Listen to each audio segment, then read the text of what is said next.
We fly horses anywhere around the world. It's about getting an animal from point A to point B safely in best of health. We do not leave any stone unturned. We give horses wings around the world, across the globe, or across the street. This is the easiest sport for the best competitor to lose. Our job is to give an objective and intelligent conversation starter. Here you go, now you're off. Our sport isn't simple, so you've got to help people. You've got to help people get in. Seeing a young person fall in love with a sport is magical and brilliant, and I would just love that to be equestrian sports.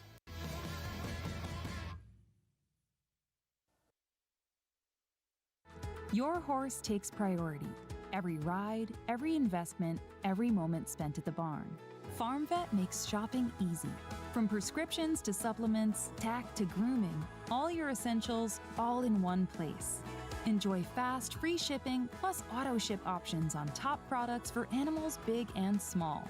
Shop online, over the phone, or in person.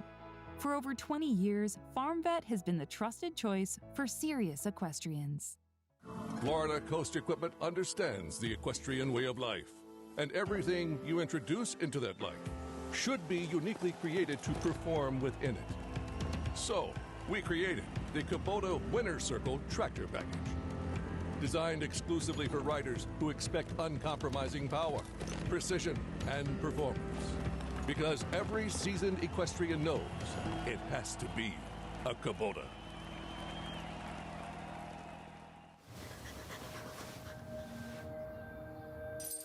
It's nice when your days have a rhythm. But what happens to that flow when you go from working to retirement? A free personalized retirement income plan from Fidelity can help you make the transition wherever life takes you. It can help you keep your income and investments on target and give you a clear view of your cash flow so you can feel free to explore. Fidelity can help you take on retirement. Located in the heart of Wellington, Gold Coast Feed is your one-stop shop for all your equine needs. From top-tier feed brands to the finest quality hay and bedding, we've got everything to keep your horse thriving. Our friendly staff is always on hand to offer assistance, ensuring your horse receives the care it deserves. Need a larger delivery? We'll bring it right to your farm, unloaded and ready. It's simple, convenient service you can count on. Short on time? Order online at goldcoastfeed.com and get your essentials delivered to your doorstep or farm today. Gold Coast Feed, where your horse's well-being is our priority. Visit us at goldcoastfeed.com and experience the difference. Every stride, every jump, every moment of brilliance begins long before horse and rider enter the ring. It begins beneath them, on footing they can trust. For over 20 years, GGT Footing Textile has built the ground champions are made on, protecting horses, elevating performance, and shaping the sport from the ground up. GGT Footing Textile. Good footing is safe footing.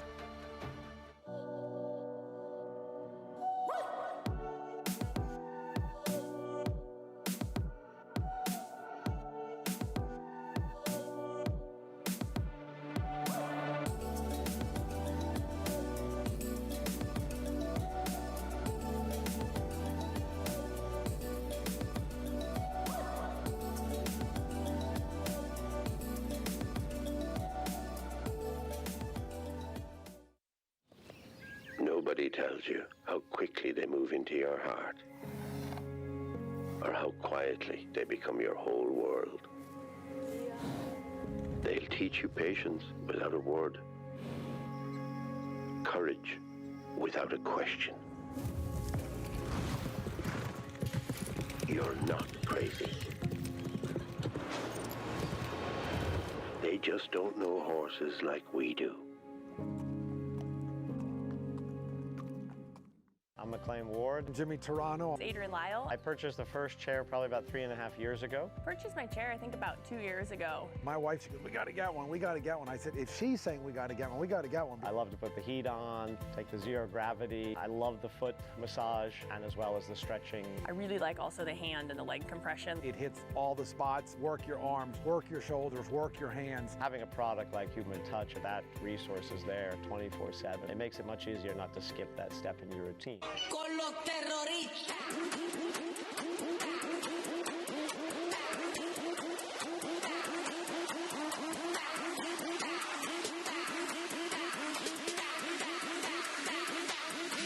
Harlem Shake.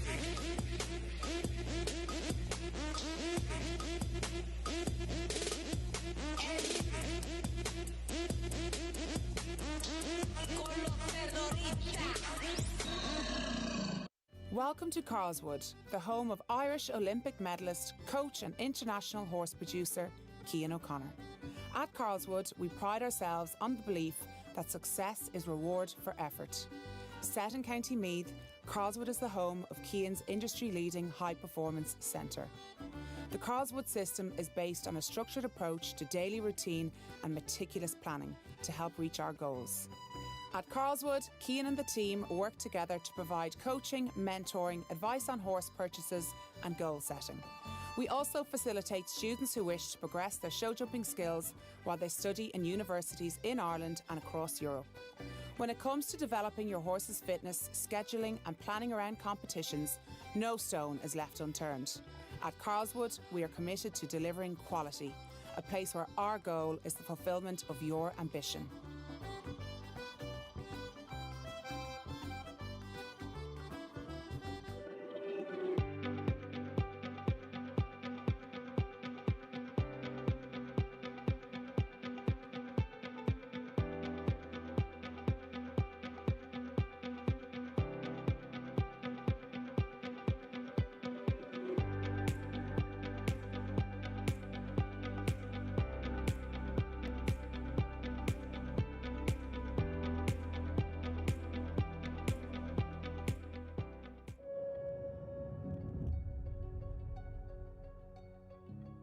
For years, spinal cord injuries were described as permanent, a line drawn between what was and what could never be.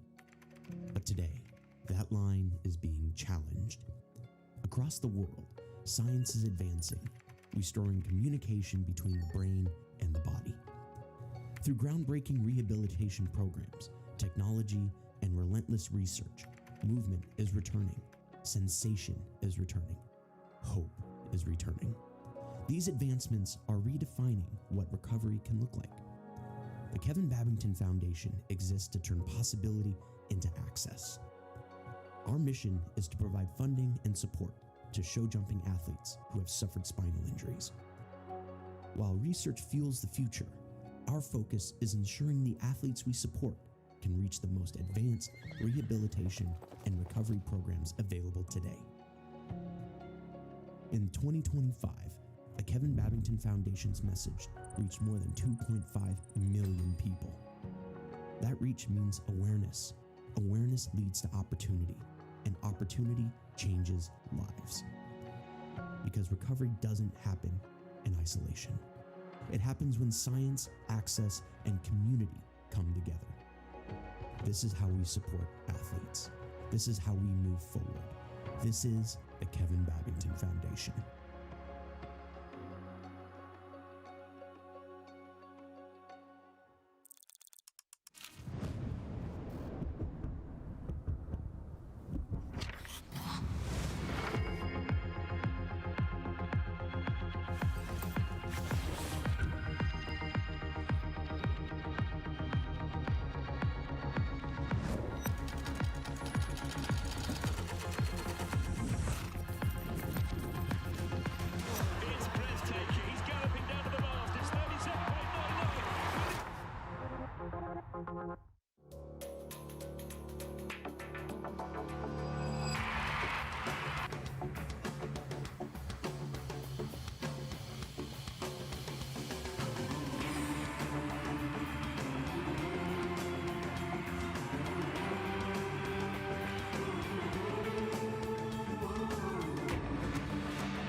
feedback has been something that's always been incredibly important to me.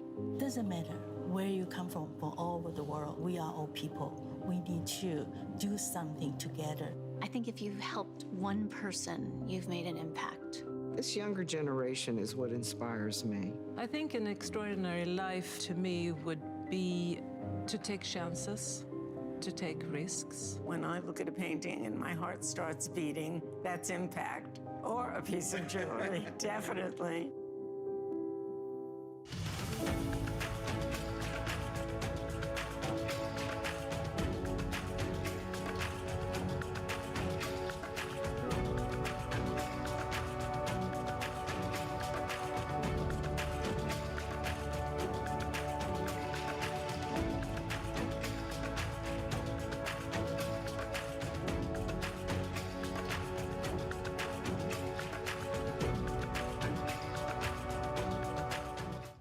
NetJets is more. And with NetJets, you get more. More exceptional service. Heightened safety standards. And anytime access to where you're needed most. Do more and miss less with NetJets.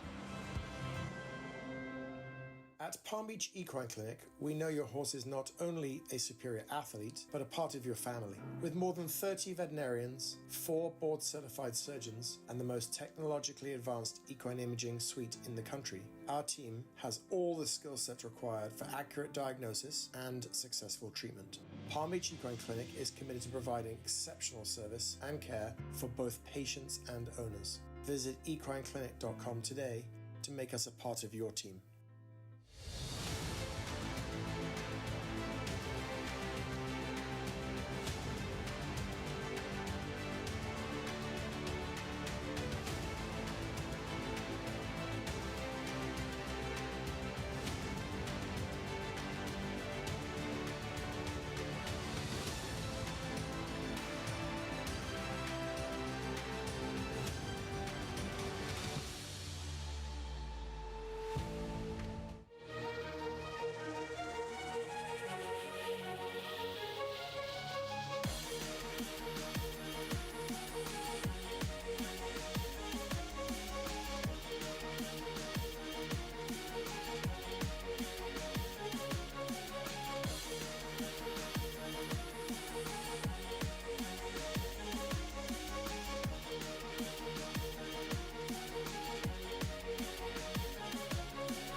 SCAD, students have the opportunity to design their own creative careers. There's no better place to come if you want to incorporate horses with your education. I can come out to the barn and ride every day. The better rider I am, the more I'm going to know my subject, and it's a huge part of what fuels my passion when I'm painting them. It's really nice to be able to see those students continuing on with what they're passionate about and being so successful.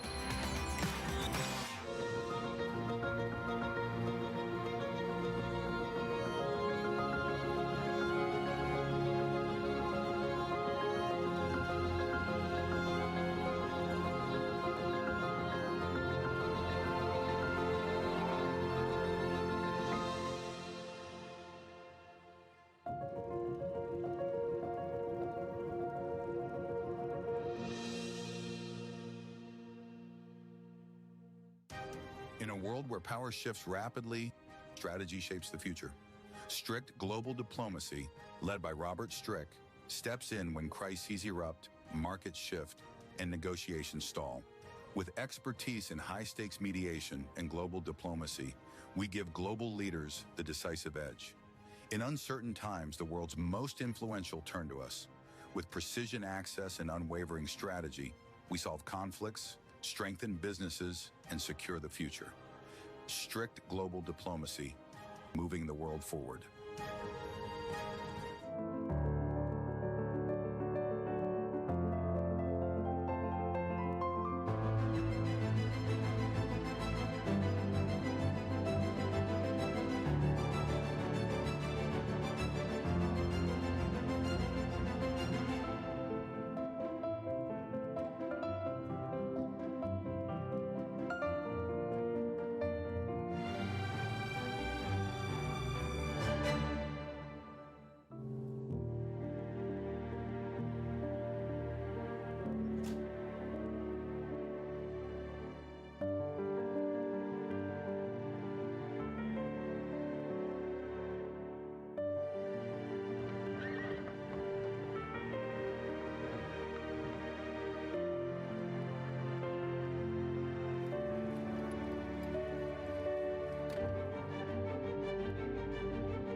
Today's world is not the world our children will inherit, for it is changing faster than ever before.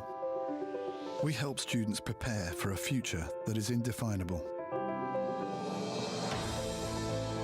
Because we believe an education must go beyond books, bricks and mortar, we're creating the best schools in the world, so our students graduate world-wise.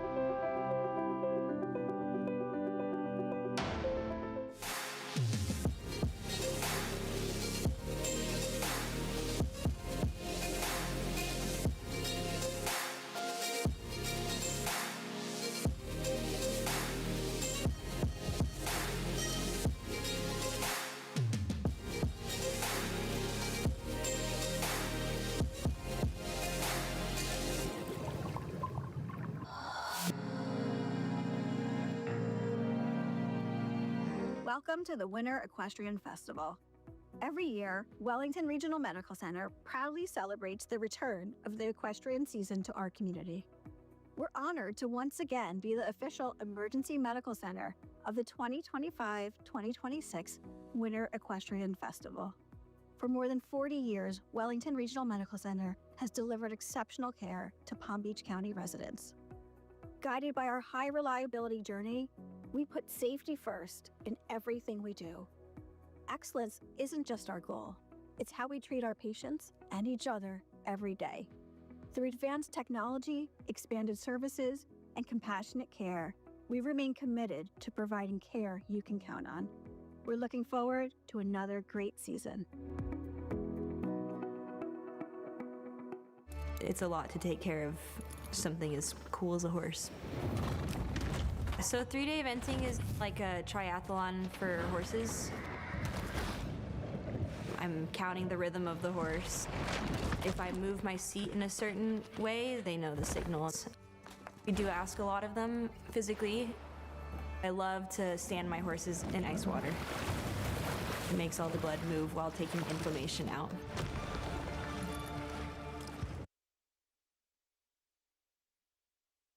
Press it, it goes green.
Hi.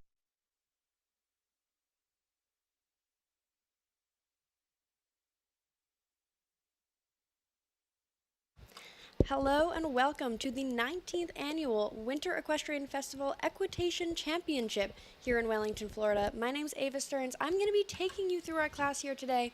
We have some very, very special guests. I am joined by Rachel Kennedy and Coco Faith, who are going to be giving you their expertise on this Equitation Championship. Coco, a former winner in 2018 herself. So thank you all for being here with me. Our first rider coming into the ring to kick us off, this is going to be Caitlin Link from Clinton Corners, New York, with Dawn Touch DTGZ. Her highlights include 4th at the WEF Premier Cup Final, Grand Champion Washington Small Junior Hunter, as well as a 5th one-star Grand Prix finish.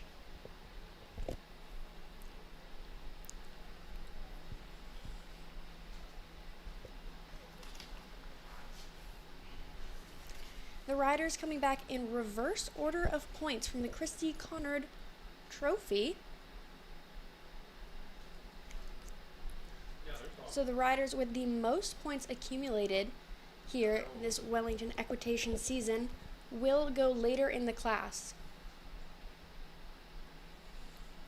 So Coco, you walked the courses a couple of minutes ago.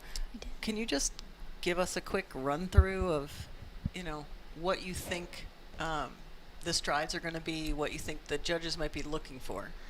I think it's a really well put together course. There's options everywhere. However, it looks like it will ride well. It's technical enough, but we have some options line-wise and inside turn-wise, and some spooky jumps. We have some more natural-looking things, and like I said, lots of options. So I think 1 to 2, Ava and I walked 8.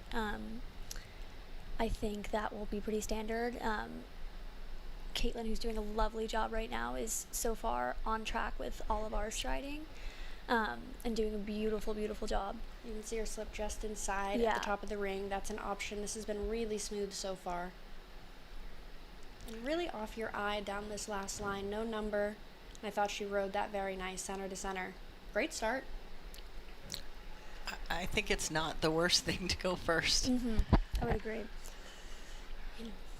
I think sometimes it adds a little bit of pressure, but at the end of the day, you don't have anyone else to watch it for you, and makes you stick to your plan. Exactly.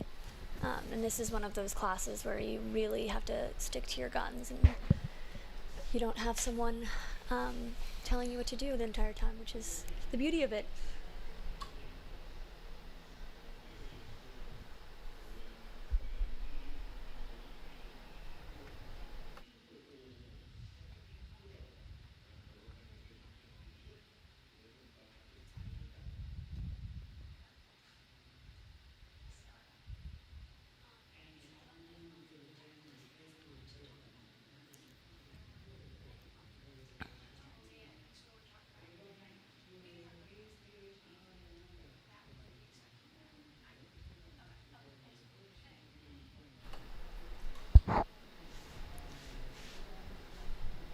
Casey Arriaga going to be our next from Bahama, North Carolina.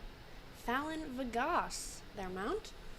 Winner of the USHA Jump Seat Finals Flat Phase in 2014, as well as 5th place in the USHA 3'3" Hunt Seat Finals in 2025.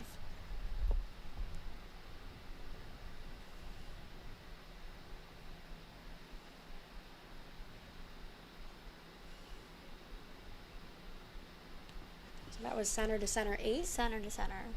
Well done. I like that approach to fence 1 as well. That was neat.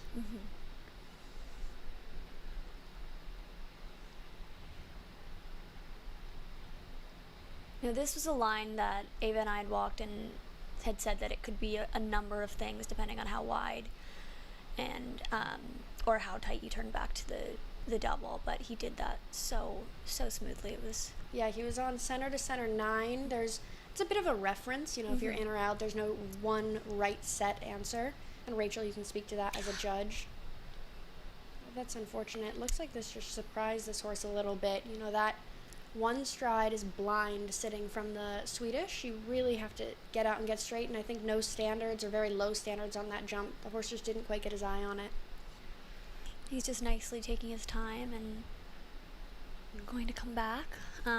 It's always hard with these. You have all the pressure. You've been waiting for this all season. And when it doesn't go your way, it's hard, but we're hoping he comes back and just finishes a really nice, lovely round.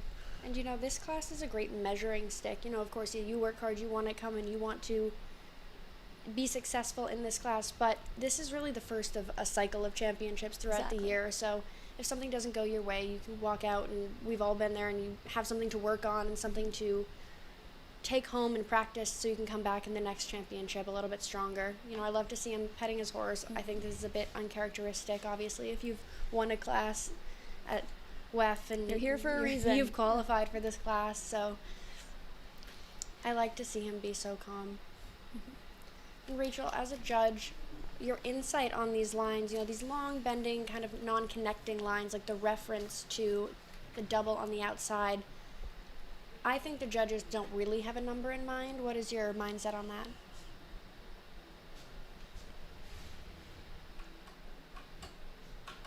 I think the judges, they want to see fluid forward riding, and they want to see you doing what works best for your horse. Absolutely.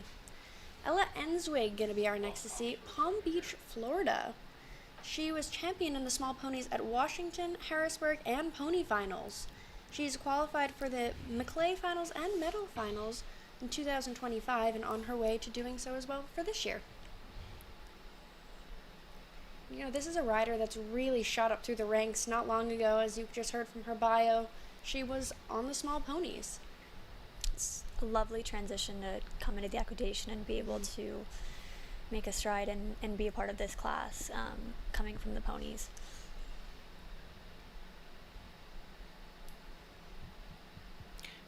All these kids also are so set up for this. The trainers start making them think on their own and doing things on their own months before this class, even before they've qualified for this class. They're, preparing for this class and their future. Rachel, correct me if I'm wrong, but didn't you do a little mini clinic last year before this class? I did. It was so fun. I believe it was filmed. It was very insightful. If anyone's wanting to learn how to prepare for a class like this, I highly recommend going back and watching that. It's like Stacya's whole series, and my part was like the judge's perspective and what they might want to see and how we make decisions. I think she's doing a really nice job. I loved the way she rode that line. It was very straight, even, smooth. You can see from this kind of bird's eye view we're watching from. And she's really, this might be her first year, and she's taking her time, but she's putting in such a solid, nice round. I think this is all you can ask for in the beginning of a long and illustrious equitation career. I like that she committed to it. Maybe a hair late to see that last distance, but she really put her leg on and committed to it. I think it'll be nice to see the riders sort of move up and sort of take a chance or a shot at the last jump. I think that's a nice moment to just ride up and get off the back and finish out a really strong round. A couple of places, like we saw turning back to the last line, she decided to go around. The name of the game in the first round is really make it into the second round. You want to be solid, you want to be forward thinking and fluid, then give yourself a real shot to show off your handy skills as you come back a little later in the night. Again, our top 12 returning for that second round, and then possibly top 4 later on. So Ella had an 82 and a 77. That was a really nice round for her. Thought she did a good Really job. solid. This is going to be Maggie King from Spring, Texas. She was the winner of the Hamel Finals, the Washington at Devon, and the Maclay Regionals, as well as the North American Flat Championship. She's signed to UGA's D1 Equestrian team, which is something near and dear to my heart, having ridden 5 years for the Auburn Equestrian team myself. Beautifully done, executed. I love this horse's expression. He's got such a great canter, and just about to mention the canter. Those ears pinned forward. I love to see a happy horse. You know, it looked like 9 was kind of her plan there. She was on the inside track. She executed it well. This is a big moving horse.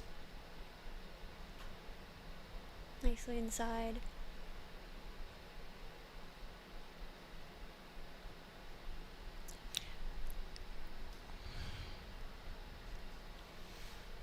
So these riders are also getting a schooling area score 0, 1, or 2 with pluses and minuses, which we're not hearing. But you know, these kids really have to do everything. And they're getting judged and watched on everything. That's a good point. For those not as familiar with this class, the riders have doing everything themselves. They have no phones, no communication with their trainers. They have one groom with them who helps them get ready in the schooling area. Their grooms, as of this year, also have no phones, no communication. And the riders are given a score +2 to -2. We have schooling area judges who are down there watching these riders warm up, watching how they prepare, making sure that they don't overschool their horses, making sure that they clearly communicate, have the right equipment, and all of those things. So this is really a whole process where the riders have to learn to think on their feet. I think that's part of what makes this championship so special, is that it's really about the riding, but also incorporates so many great pieces of horsemanship. I love this this format for that reason. I think thinking for yourself, there's, you know, it's one thing to be able to follow direction and be able to go in and follow a plan, but to create a plan for yourself and stick to that, you know, it's a whole nother part of riding that is really important as you go on and exit your equitation career, being able to fend for yourself out there and make these important decisions. So Maggie was 85 and 74.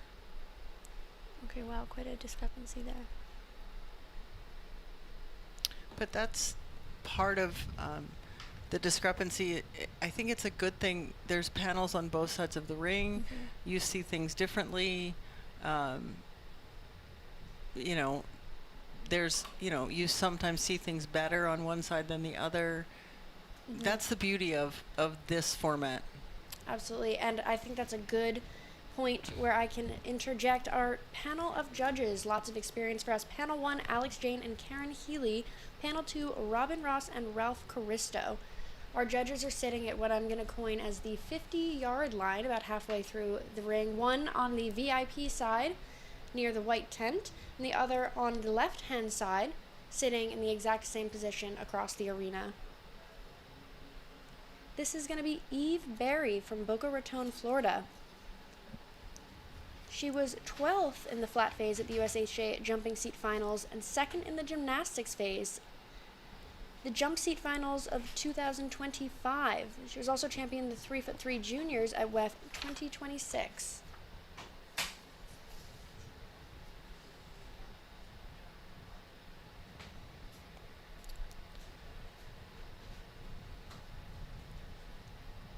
So it looks like we've seen pretty consistent numbers in the first couple of lines, 8, and then truly most, and if not all, have been taking 9 to the double following. It looks like she just got to the end of that line a little bit late, and I think that carried through all the way. You saw that rail come at the out, just a little bit longer than she was hoping to the oxer. It's getting a little rushed. Taking her time, going nicely around. I think that's a smart decision.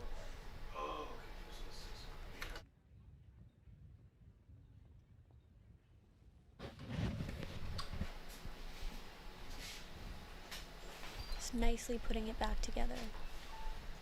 Yeah, I think that's a good way of putting it. You know, the beginning, when she had a little long there, this is a course where you have a lot of room, but in a big ring like this, where the equitation riders aren't maybe quite as used to, when you let the cat out of the bag, it can be really hard to readjust it, and I like that she's taken that pause moment and realized that she was on a really big stride and regrouped the balance of her horse by the end. And these horses, too, they've been in the Roth, they've been in ring 6. They haven't, you know, this ring is thought maybe 3 times the size. It's a big change. I also want to tell you guys a little bit about our schooling judges since we just went through our judging panel in the arena. We have 3 wonderful schooling judges helping give that +2 to -2 score. Diane Landerville, Jane Bozel, and Claire Seville. They're going to be on the ground watching these riders. And they've all been like ground people or grooms for 5-star riders. Absolutely. They're incredibly knowledgeable. You know, our riders had an opportunity before this class started to ask them questions, to ask the judges questions, ask any questions about the course, talk to horse show management, and really have to think for themselves, think about what they might not understand about the course, what they wanted to know. And we had a couple of riders ask some good questions. And I think it's a really great opportunity to get to interact with people that are as knowledgeable as this group we have tonight. This is Caitlin Wood from Philadelphia, Pennsylvania. She was 17th overall at the jump seat finals and has had consistent placings in the equitation throughout the summer. She decided to come off the left lead, which I don't believe we've seen yet, and I like to see something different. It's an interesting jump. I know this ring is so big, you can come off either lead and whatever works best for your horse. So I agree, I like that. That's truly thinking for yourself, and I think that's well appreciated in this class, obviously. Just got a little talked into the inside track. That's what Rachel was talking about a little bit earlier about, you know, there's not one right number there. We walk a reference so you know about the range you should be in, but there's not one hard set, this is the number, and I think she just got a little committed there. She's putting together a lovely rest of her round. And again, this is likely many of these riders' first time, doing this on their own, not having a trainer and a full set of equitation trainers around them telling them exactly what to do. So I think it's really important to keep that in mind. It's very nerve-wracking. Nicely kept that inside turn too. I like that.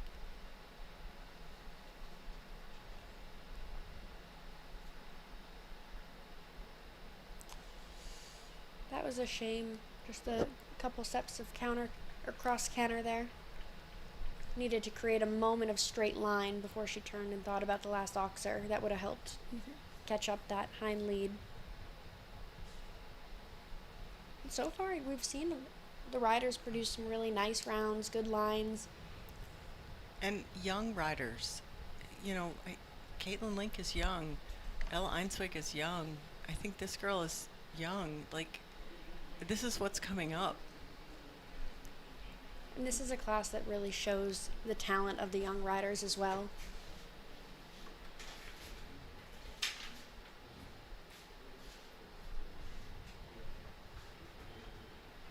So, Caitlin had a 1 for the schooling area. So a positive in the schooling area. This is Sabrina Miller, our next to see, coming from Ocala, Florida. She was champion in the 3'3" Small Junior Hunters WEF WCHR week with a high score award with a 92. She also finished 8th in the Pony Medal finals, as well as being a straight A student. Now, did either of you happen to notice her horse pop on and off its lead when she picked up the canter? When she was going through the little gap? I actually did not see that. Well, you were talking. That's okay. But I'm sure everyone watching saw it because it was very close in the camera. And to me, as a judge, that's lack of connection right from the start, and it's something that you note on your card.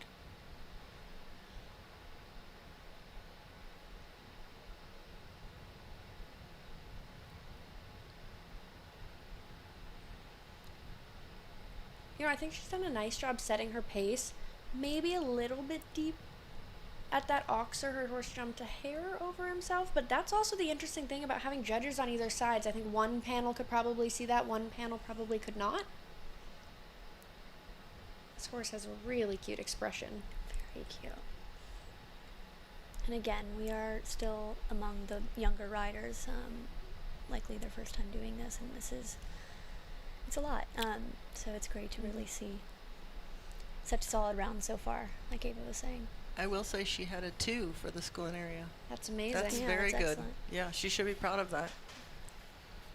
And the ground judges here, they're very thorough. You know, to get a 2 means you really did everything right. You communicated with your groom. You were on time. There's only 7 allowed in the schooling area at one time, so you have to be able to manage your time, get on your horse, ask for the right equipment, not jump too many jumps. It's a lot to think about, especially for these younger riders.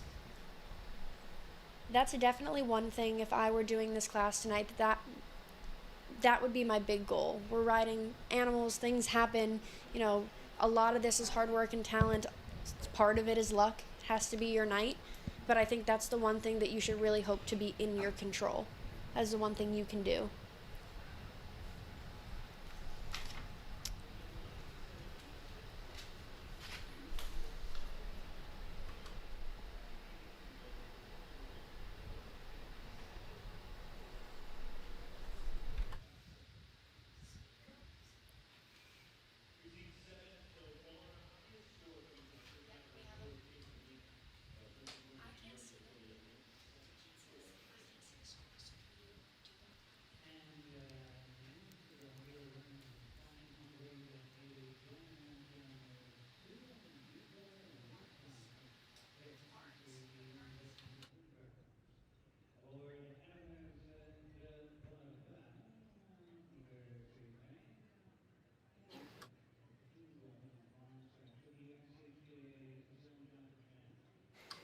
Addison Parnes are next to see. Her riding accomplishments include being team gold and bronze at the USACA Zone Jumper Championships, as well as competing at Young Riders for 2 consecutive years, multiple wins, and up to the meter 35 level. She's an honor roll student and completed her first half marathon this past fall and is training for a full marathon. It's very impressive.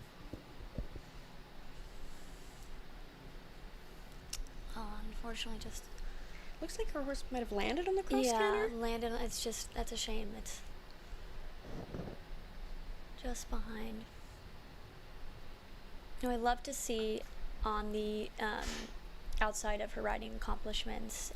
I'd love to see a list of additional, you know, whether you're running or you're just playing other sports. That was something that Laura Crouch said to me when I was maybe 15 years old. Have other passions. Make sure that you're doing other things. And I love to see other young riders, you know, having things outside of horses that also make them happy. And I completely agree. You know, it's different for everyone, but for me, growing up, education was very important. Mm-hmm.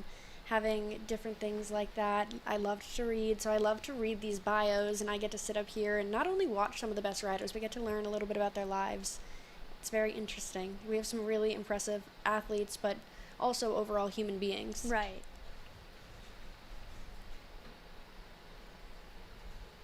That was too bad. That was a really solid round.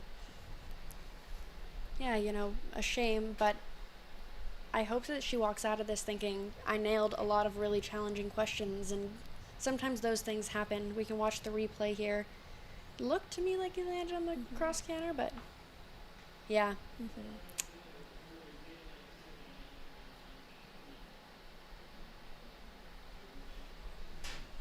She had 79 and 81 and a 2. I'm proud of all these kids for getting 2s. I really am.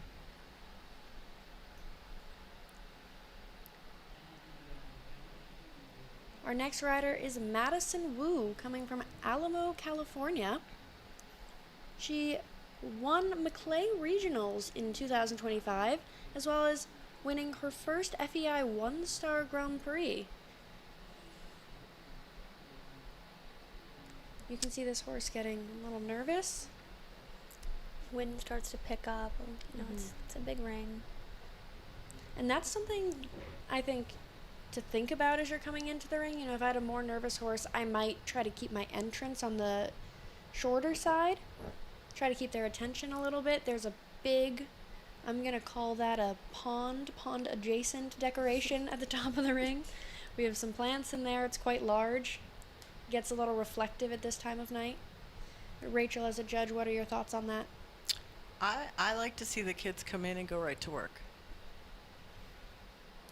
And I know that one or two of the judges judging tonight feels the same way, because I think I learned it from them. Yes. And you sometimes in that situation, and that's an interesting thing about doing this class and learning that lesson. We've all learned through doing, but that's definitely something that I think you could take away from this class is, in a situation like this, you might protect a mistake by getting right to work when you come into the ring. Right, and keeping the horse focused. And It looks like this horse is just peeking, maybe backing off the far end of the ring a little bit. But she rode up forward after that. She had a really great reaction. I liked that she stayed committed to it. You can see a good shot of that pond. Not even going to call it a water decoration, a full pond.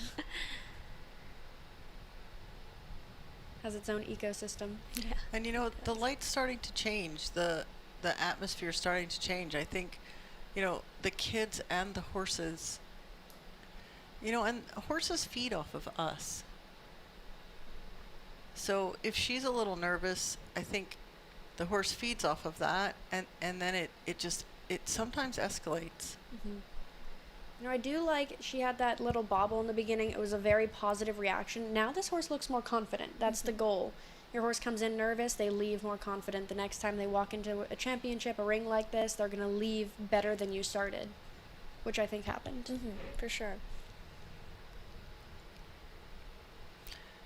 A lot of these kids, it's their first time doing it, but it won't be their last time doing it. They're going to gain so much experience from this year. And so with these horses too, come back next year and just feel that much more confident. And Coco, how many times did you do this class? A handful, correct? A handful. I believe I did this 3 or 4 times. Not every year was the same. Obviously it doesn't always go your way. I was lucky enough to have just an amazing horse for 2 of those years, but it's you never know what you're going to get in the moment, and like we said, the pressure and having to do all the training by yourself is a huge part of it. The last year, or the year that I won it was my last junior year, and I think really reflected how much I'd grown throughout my junior career, and I felt so much more confident in my own abilities and my own abilities to prep my horse, which I think really carried on into my jumper career and FEI career, and even, dare I say, on a team. I think those things are really important, which is why I love the equitation so much for these young riders. I think it really sets us apart from other countries. Absolutely. This is Kenzie Smith coming from Shoreham, New York, riding Chino. Kenzie was the 3'3" stake winner and best child rider at the Pennsylvania National Horse Show, as well as second in the jumping phase at the jump seat final. She is a member of the National Honor Society. It looked like to me the horse just swapped at the first jump, which is a bit of a bummer, but she's riding up nicely. This girl rides so many horses and ponies, and I feel like she's always prepared when she comes to the ring. That was too bad, the rail. I think it was, she got there early, maybe, it's hard to tell on the monitor where we're sitting. And that's a place also where maybe they're thinking about that inside turn. You take the horses a little bit right and cut down. That's a very good point, though, Rachel. I want to mention to everybody that what you are watching on the live feed is very different from what we are watching up here in the booth, which is very different from what the judges are seeing, which is why our esteemed panel of judges are the ones putting the numbers up on the board. So that is something that definitely comes into play in this class. There's a lot of different viewpoints in a ring this big, and everyone is seeing something slightly different. So you might see that become a factor as we start getting into our scoring.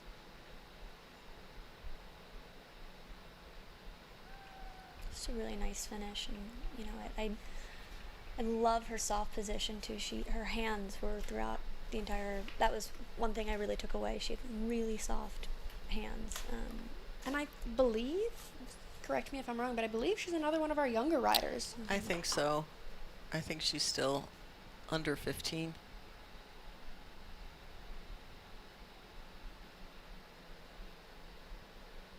Yeah, almost unlucky that came down.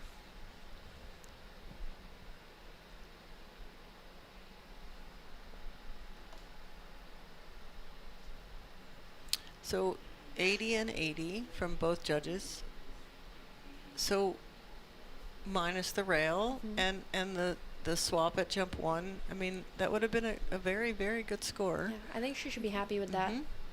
Yep. You know, minor things, swap at jump 1, rail, those are things that you can walk into the next class and you can fix. Those are minor things that take you from an 80 to an 88 that she's going to take away and learn from this class, which is such a good experience. Our next rider, Alexa Curry, coming from Fort Lauderdale, Florida. She's riding Valiant.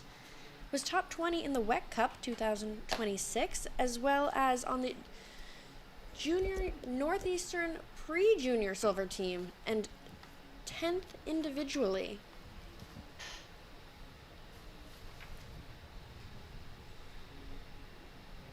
This horse has a really nice round jump. And another one with a great expression.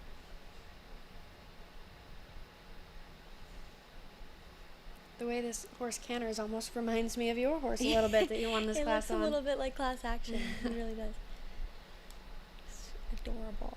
She's doing a nice job and she's riding really smoothly.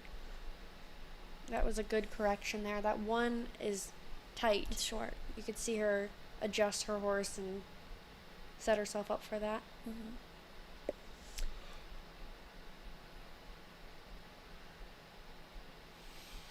I don't think we've seen anyone turn inside to the sign yet. No. There definitely is an inside option, but again, round 2 is really where we're going to start to see some of those handy turns and handy options come into play. Well, like you said, Ava, this is all about getting to round 2, so putting in this solid, smooth round.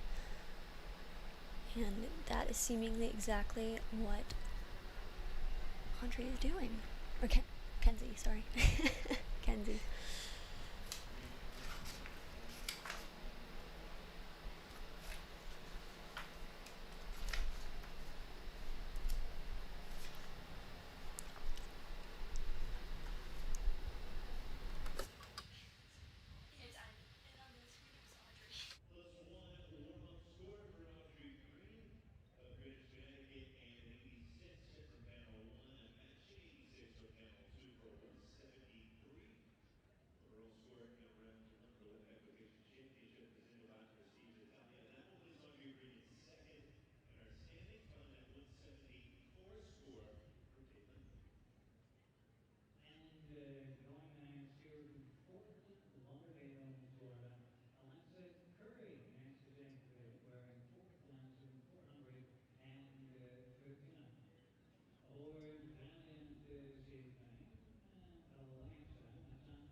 So I believe that this is actually Alexa Curry.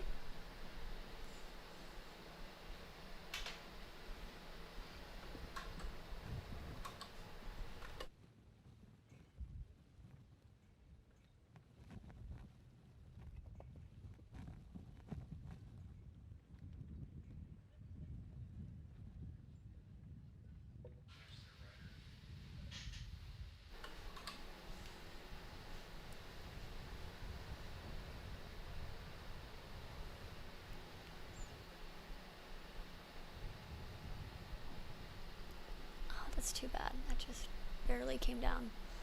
I think she started thinking about this line a little early and just jumped the high side.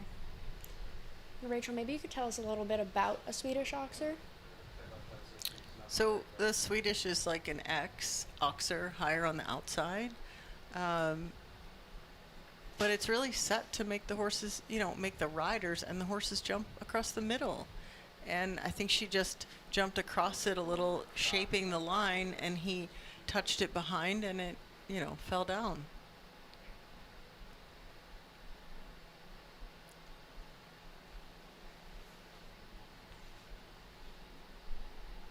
And most of these equitation horses, and you both would know that, you jump Swedish Oxers at home all the time. These horses know what to do.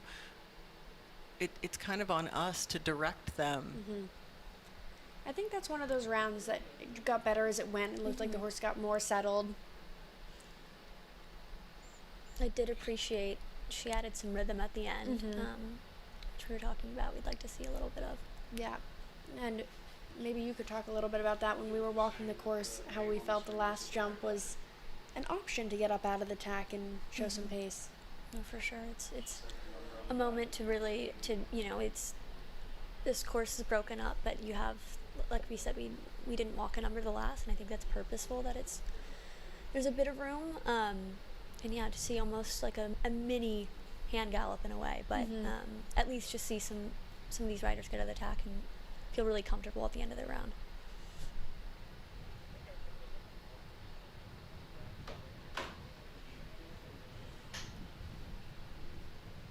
Now we're really starting to see the change in, we're almost getting the sunset now, and I think we'll start to see some shadows come out and come into play. And this is Piper Culkin from Montecito, California. She's riding Favorite Edition Z. She was 7th place at the West Coast Ronnie Much a couple of weeks ago, and also has a 1-star Grand Prix win. And this is a horse that is very experienced under the lights and in pressure situations. This was previously JJ Toronto's mount, and this horse has won the Maclay final, won the medal final, and really just been a great partner to him. So it's really lovely to get to see, this horse go on, work with more athletes, and as this partnership develops, I'm excited to watch. Just the swap out of the outside 5. Looks like she was maybe thinking about that inside turn. And again, one of our younger riders, I believe, and if today is not the day, there will be many more to come, and this is just the very beginning of, these championships that go out on throughout the year, so nice to always put in a good solid round. She's also an honor roll student with a 4.0 GPA.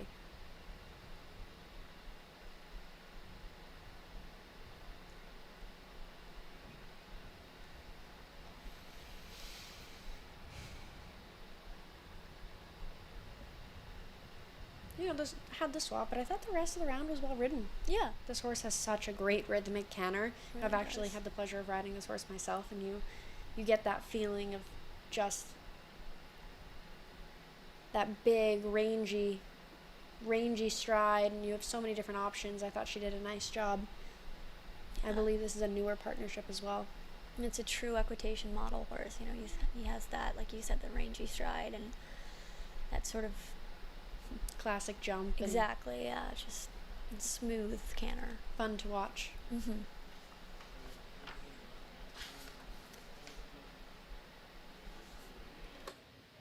So Piper scored 85.5 and 82 and a 1 in the schooling area. It's pretty solid.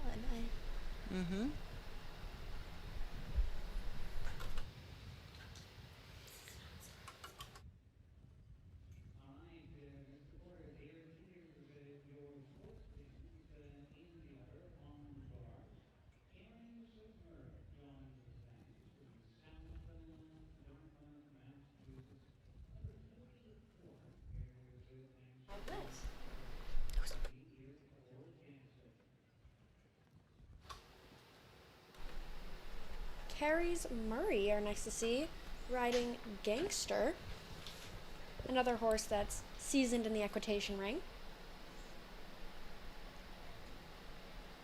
Coming from South Dartmouth, Massachusetts.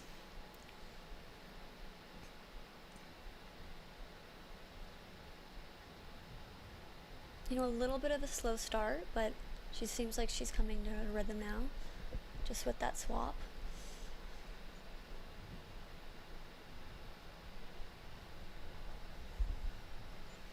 It's a bit deceptive. You know, you kind of think you're in the clear, you're in a straight line, but you're jumping right into the rail. And we've seen that that's a place you have to think about holding the left lead all the way until your horse comes off the ground if you land on the left lead in that outside line. That was done beautifully. I thought the way she balanced to that short double was really well done. Effortless.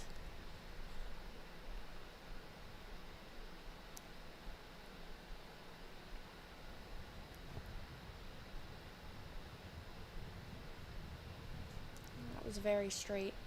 You know, I'm noticing this horse plays with his left ear a little bit. Yeah, they're floppy. He's super cute. Yeah.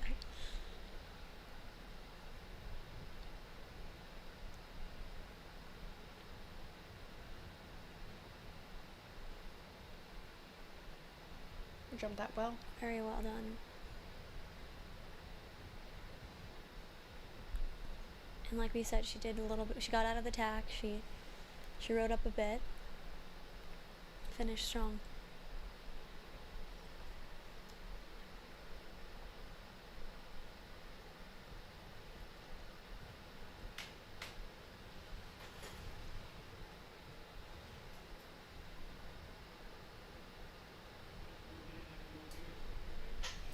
So here's our first minus. -1 in the schooling area, but with jumping around scores of 83 and 87. That's a shame because those are some big jumping scores. And, you know, as we start to get up into this top group, of course, our riders coming back again in reverse order of the Christy Connor Trophy list. So reverse order of points from the equitation classes throughout the season so far. That starts to make a difference. You know, we start getting into the point and half point differentials. You know, correct me if I'm wrong, but it can be, I think, as small of a mistake as, you know, which is a pivotal mistake, is having the flags the wrong way, or, you know, not having a correctly set jump. So, you know, these, like you said, these scores really do make a difference. So we just really have to think about Absolutely. how you're putting together your schooling. This is Scarlett Samuels coming from New York, New York.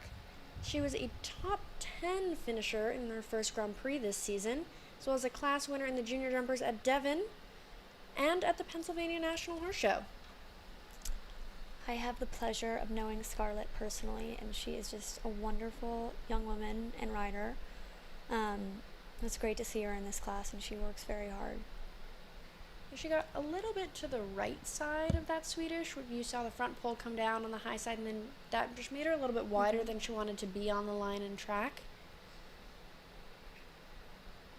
It's one of those lines where everything really has to come together. If you have a mistake, if the Swedish is not correct, it's a bit of a domino effect. Exactly. She did a good job holding on to it, though. I will say, you know, I appreciate the way, even in that line, she got off the track. You could see her come to the right side, put a little bow in it. And when things don't go exactly right, she's not giving up. I'm just going to really finish with a smooth round.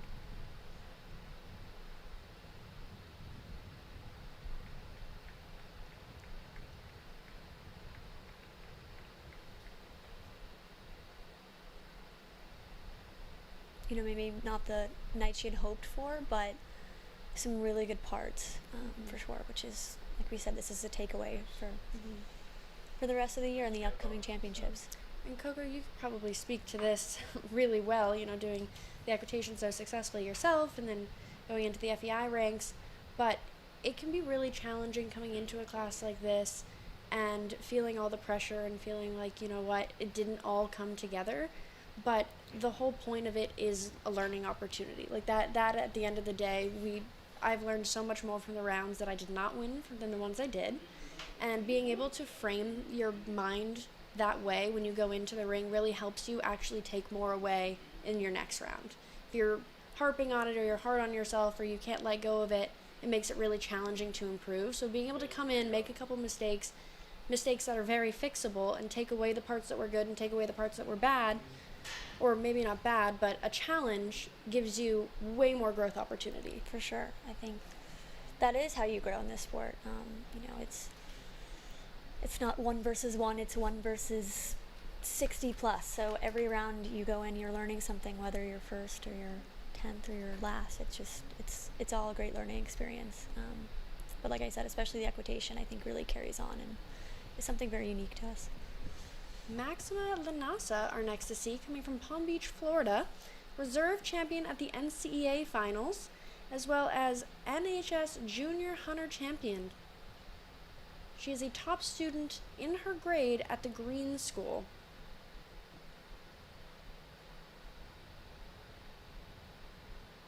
She did that really well. You could tell she watched the last couple have a little mistake there and learned from it.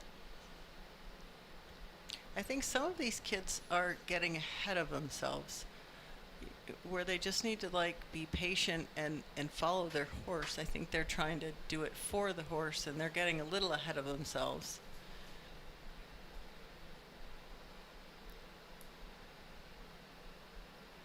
I love the way this horse canters. It's a really lovely way of going. You know, I can't say that I am familiar with this horse, but I really enjoy watching him go. Her pacing is really well done, and that's a shame. I actually thought she was pretty straight there. I agree. And we have a really great view from here of how straight you actually are in that line. I thought she did a nice job.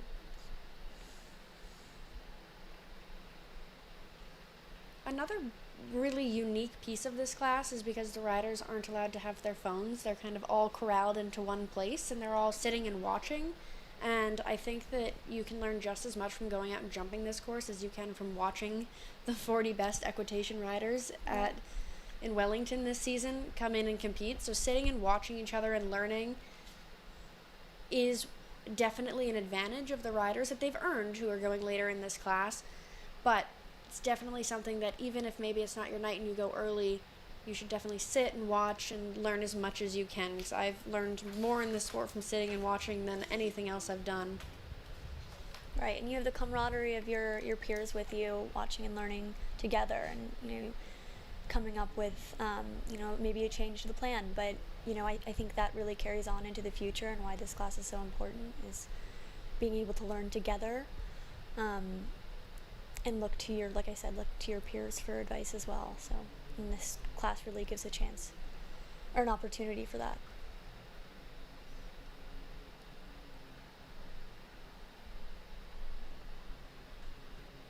Campbell Cawthon next to see from Lexington, Kentucky. She's riding Chris Craft. She was champion in the younger large 3'3" juniors at the 2024 Junior Hunter Finals, as well as 9th in the Gladstone Cup. This horse has a unique look about him. He reminds me of a horse long retired by now, but that my Nair and I believe Sophie Gotchman rode. The name will come to me, but extremely similar coloring. Another chestnut too.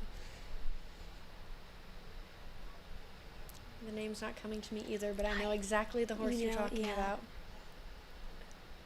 Another great equitation horse, just seemingly like this one as well.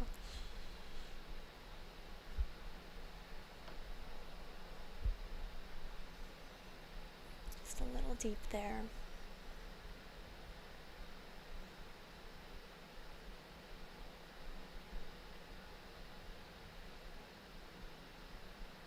You know, I like that she's light in her seat across the ground, but then touching the tack and readjusting the balance in the corners.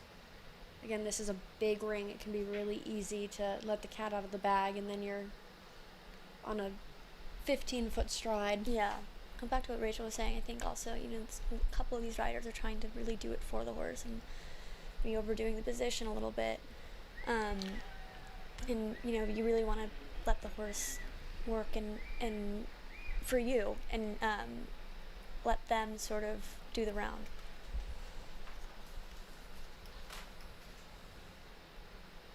And just naturally follow from that. I think she's gonna be happy with how that came out. And that was it. That horse jumps really nicely in the front end. She was smooth. Her pace never really had to change. did a good job managing the stride too. That horse has a very large stride. It's a very large horse, yeah. Yeah.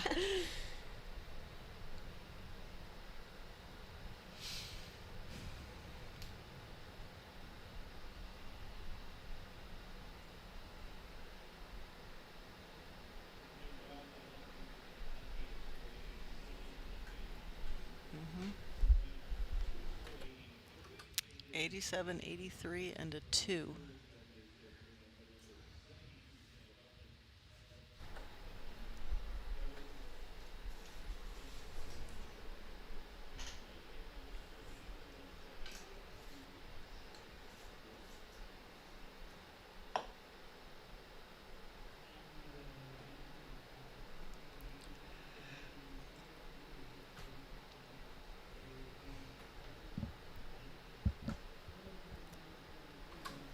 Lillian Valakat, our next to see, coming from New Canaan, Connecticut. She was first at Maclay Regionals in Region 3, as well as 5th overall at the USHA Jump Seat Finals and top 20 at the USET Talent Search Finals on the East Coast.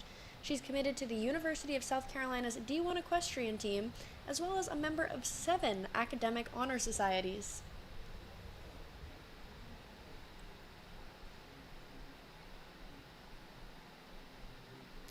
I think she did a 10 there. If I counted correctly, she just jumped the WEF Eq jump a little bit off to the left.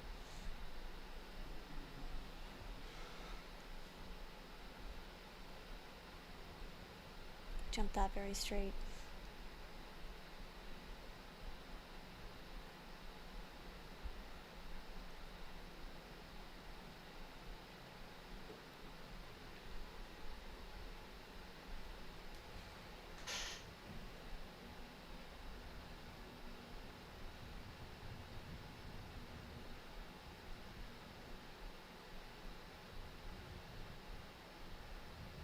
Really straight down this line.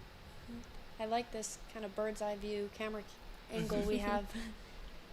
So this course definitely asks questions.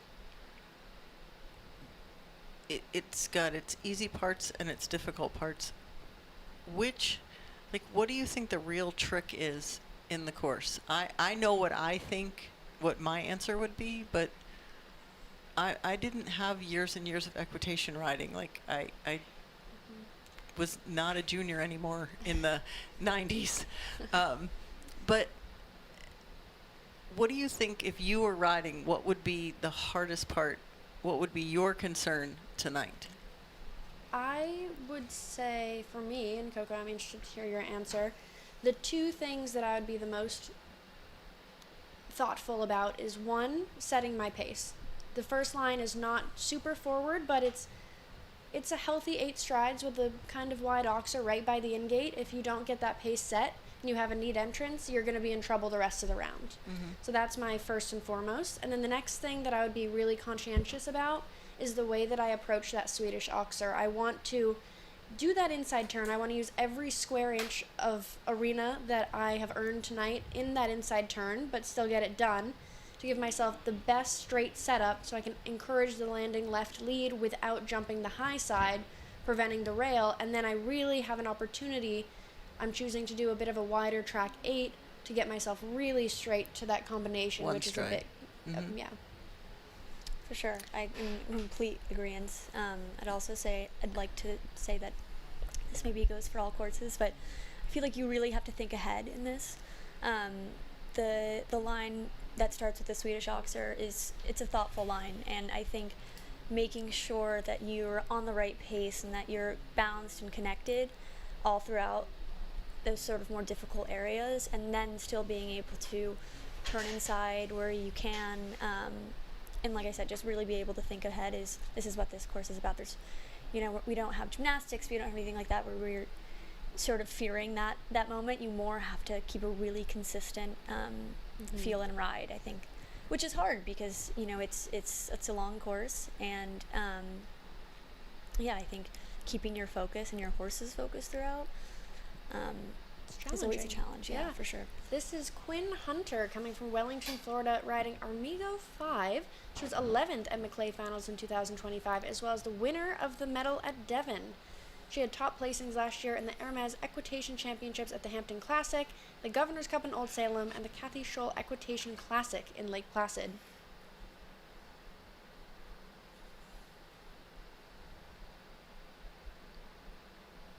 That was She did that really well. I was just about to say that. Exactly right. Exactly what we were talking about.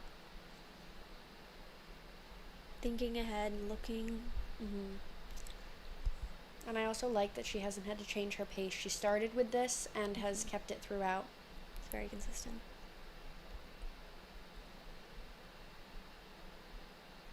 What a horse, too. Lovely. Lovely. We've seen some really lovely horses tonight. Yeah. We're only, what, about halfway through? I know, just about. Not even. You can see her, just like we were talking about, she got up out of the tack, she kind of galloped to that oxer. I loved that round. I thought it was great. Rachel, what did you think? She's such an air of confidence. Like, she's like, you know, cantering around there, letting everyone know she's got it. You never questioned it for a moment. And she has such, like, the connection to her horse and the feel she has on the reins. It was very well done. Some high scores. And this horse, it's such a minor thing, but this horse has a great expression through the bridle. You can tell he loves his job. Something really beautiful. I was just going to go there. I was going to say, these grooms work so incredibly hard. I mean, it's really a testament. This is a long season. Long season to hang in there. And these equitation horses not only look great, feel great. And yeah, we have our scores in. Rachel, want to tell us a little bit about it?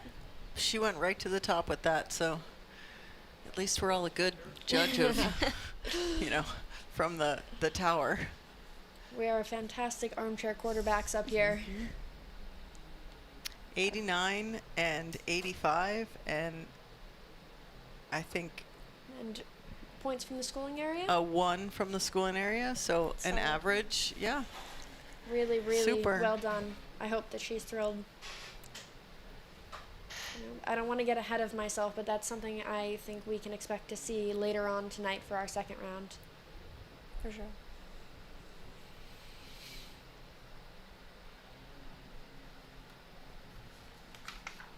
Olivia Pittenger, our next to see, coming from Austin, Texas. Top 20 at the WEC Cup, as well as top 25 at the Dover Medal Finals and top 30 at Maclay Finals. She's a member of the National Honor Society, as well as the National Charity League, and a CC4C teen advocate.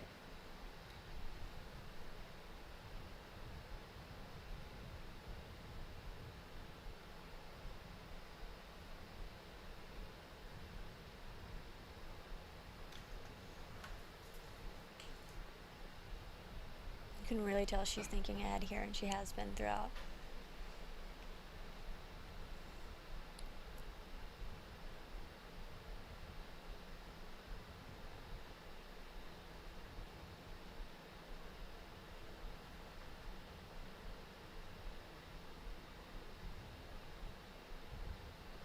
That was really nicely done in the turn. Coming right by the gate, it can get easy to get kind of sucked in. And her position has been so thoughtful throughout. She's stayed very neutral and straight, but still very calm. That was a good ride. You could see the horse studying that a little bit. She sunk into the tack, wrapped her legs around him. I'm curious to see what the judges will do with that lead change. And she looks to be very happy with that. Yeah. You know, as she should be. Her horse got better start to finish, really had some lovely parts. She was forward thinking right from the beginning. And I thought she did a good job in that moment where her horse raises up for a second, wrapping her legs, and that's the correct reaction. Sometimes as riders, especially, I remember doing this class myself, and the pressure and the lights and all of that, when something feels different, your first reaction is to go to the hand or be a little adverse. And I like that her first reaction was to support her horse, and he gave a lovely jump. I think felt like she really went in there and had a plan and executed it, you could really tell that she'd been really thoughtful about it before she'd gone in.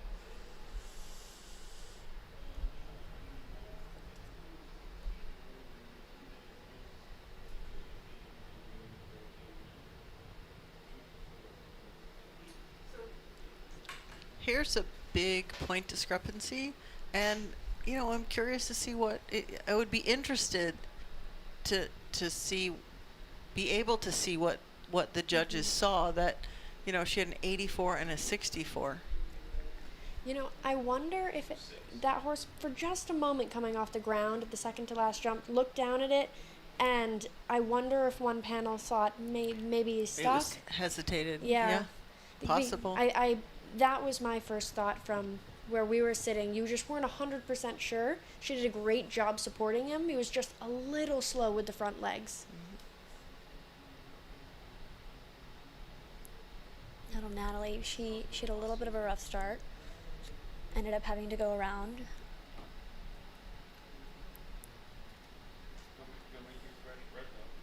Natalie Gannett from Hingham, Massachusetts. Top 20 in the WEC Cup, top 25 at the Maclay Finals, and winner of the Kathy Scholl Equitation Classic in Lake Placid. Committed to Texas A&M's Division I Equestrian team.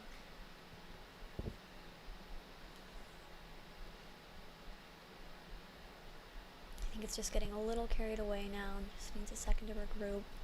She unfortunately had to move up pretty rapidly in the first line, and I think that... That's interesting. We were just talking about that. If you don't have your pace set and you don't have that first line, it's hard to get yourself regrouped. It sets a precedent. The swap, it's just... And that's something that she'll walk out of the ring and have learned through doing this and say, the next time you just have to start with a little bit more, and always with a bending line, especially with the oxer right by the in-gate like that, just a hair more inside than you think. And her horse looks so reactive tonight.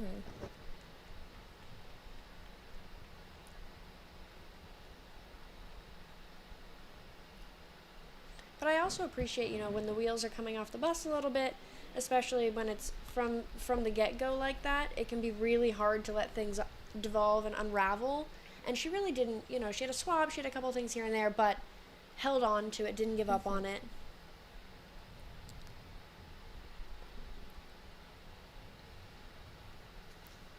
Like Rachel was saying, maybe just a bit of a fresh horse tonight, and that's also part of it. It's knowing your preparation, and I love to see her giving her horse a little scratch on the way out. These horses have had a long season, and they work really hard for us, and it's nice to see them get the attention and rewards that they deserve. Our next rider is going to be Elle Boyd, from South Carolina, riding Favorite Julius. She was 8th in the WCHR Hunter Spectacular and won the Style of Riding Award. And Elle's another of our younger riders that's had a really big year this year. Of course, her mom being an incredible rider herself, coming from a horse family. I've had the pleasure of watching her a few times over the last few years, and she's just excellent. She's such a big future ahead of her.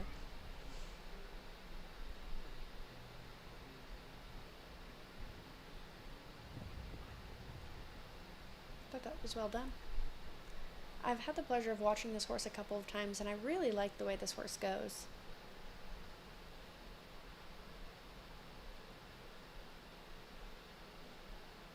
She nailed that as well. Inside track in 9. Now hold 9 the lead. seems to be the number. Yeah, this is it's the second time this horse has tripped.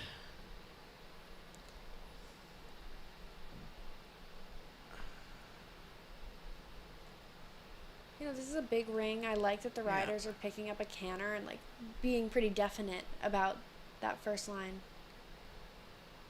That's a hard place to get a lead change. Yeah.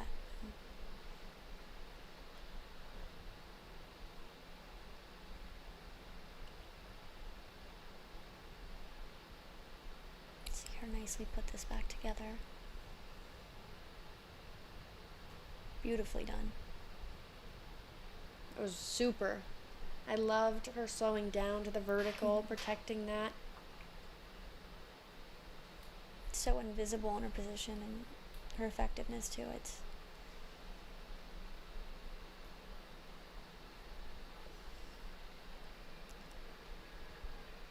again another rider with so many years ahead of her to do this class, but obviously all the other championships that we have throughout the year.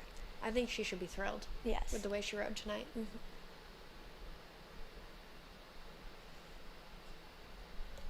This was spectacular with the replay we're watching. She was so decisive on that inside track.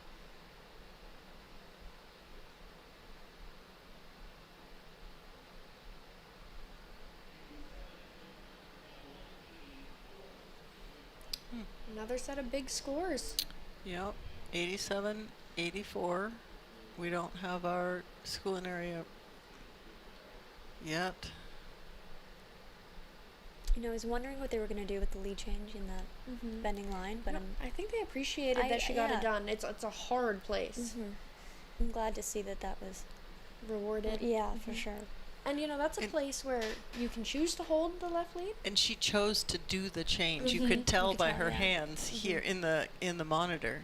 We're on the same wavelength. Exactly right.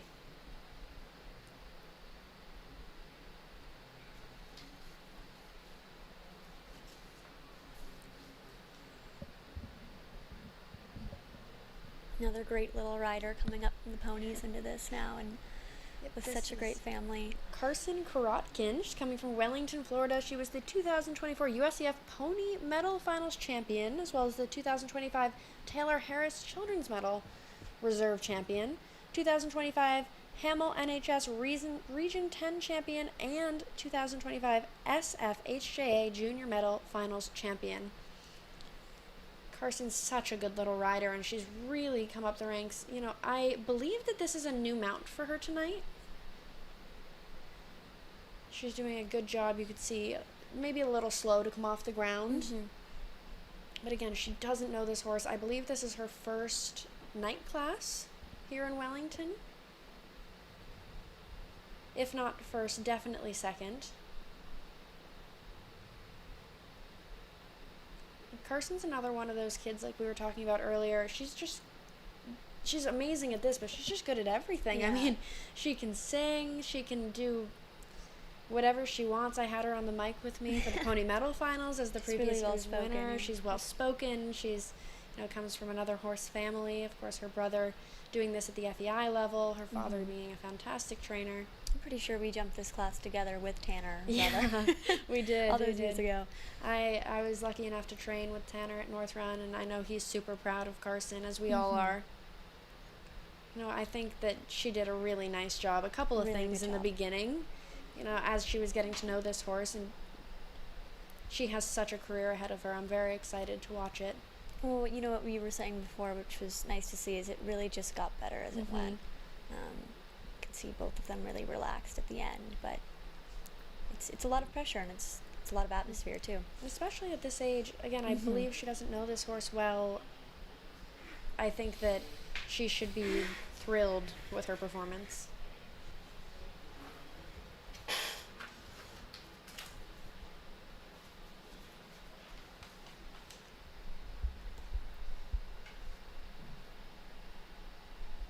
She got a 2. Yeah, that's amazing. That's great.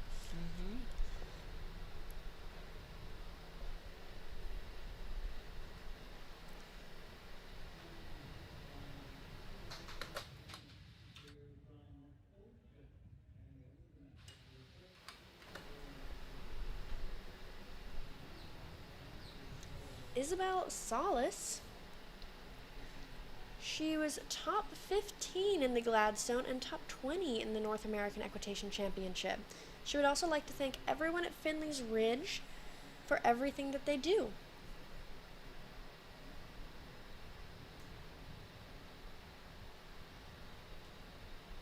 So let me ask a question, since you guys have done this class. Is it the schooling area's FEI schooling rules? So when you change your horse's boots or readjust your saddle, however, you have to ask for permission to do that, and the steward, one of the stewards, will watch you. Correct. Okay. And you also have to ask your groom, a lot of these riders have worked with these grooms all season. They're people that know your routine well. Your groom's not allowed to go up and tighten your boots because that's what you do before every class. Some of these grooms are the most knowledgeable people in the sport. They could do this with their eyes closed without us involved at all. But they're not allowed to do that. They have to be very conscientious of that, and you have to ask them specifically to have your boots tightened or to have an equipment change or move your saddle, any of those factors. Again, this is also all about the future and knowing why you are doing something and why there's a part of your routine that your trainer has implemented is so important. It's pivotal. So it's important these riders really look to get a 1 or 2 in the schooling area. And I'm not sure that this is always said, but as a rider, if you don't get a 1 or 2 in the schooling area, these schooling judges take really good notes, and I know that for a fact. So if you don't, I highly recommend going back and asking them why and having a learning opportunity so they can tell you, most of the time if you don't get a good score, you can think back and think, this is the mistake I made. But if you don't know, absolutely ask. These incredible judges are here to educate the future, create a system where we have riders that are jumping this class today that might be jumping on Nations Cup teams in 10 years.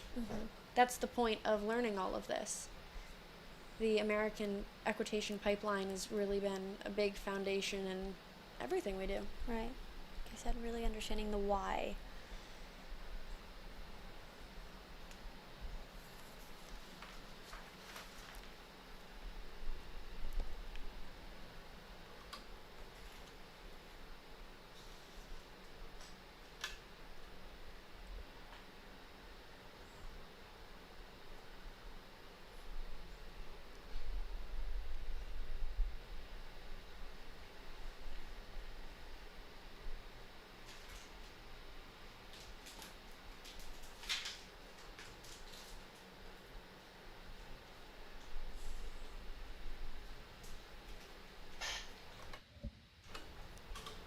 Our next rider is going to be Elizabeth Reinhardt, coming from Carmel, Indiana.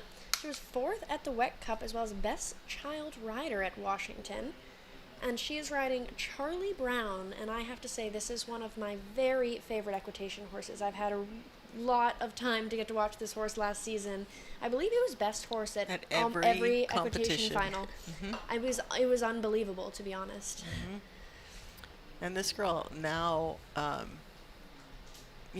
with the support of Dawn Stewart and her parents and the Rossiters and the Wrights and Mackenzie, she has a big pool of horses to pick from now.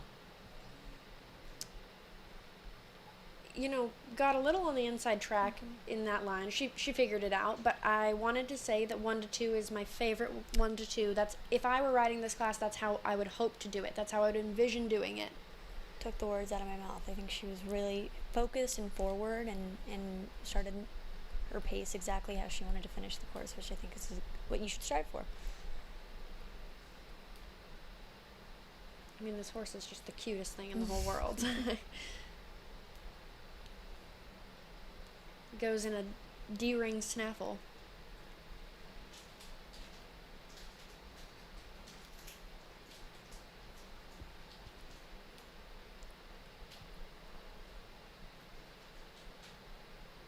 And Rachel, I would love your perspective on this because you judge so many classes and so many championship classes, but having a horse that jumps this great of style, it really catches your attention. Yeah, I think the trend, when I was a kid doing this, we had big heavy horses or we had thoroughbreds. And now the trend is to have them more hunter-like, and it's so nice when they're just smooth and going around, and it's one canter and a beautiful jump and a beautiful horse. It really makes it a pleasure to watch. I mean, this horse has such an incredible balance. It's so many parts of that very well done. I think got a little lost for me from 3 to 4. I think it looked like he fell in. Yeah. Maybe he was a little lucky. He followed her eye, and she looked, And you guys both know that. Like, when you ride experienced experienced jumpers, if you turn your head too fast, sometimes you're inside where you want it to be. And I think that's how these horses are. Exactly. And she did a good job, I will say. You know, she was on the inside track, but she didn't let it affect the distance. She corrected it, and you can see that in the scores. Some really big scores rolling in.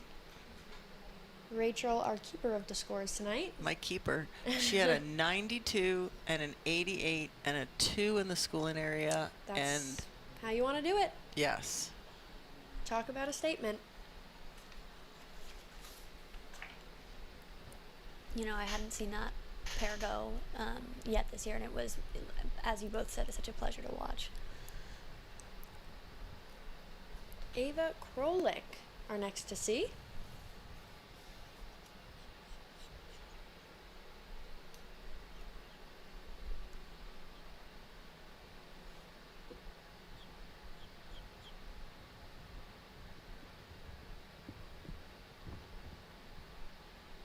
She's really grown up. Last year we watched her on this horse, and her legs really barely came past the flap of the saddle, and he is gigantic. And she's gotten taller, and her riding has come so far.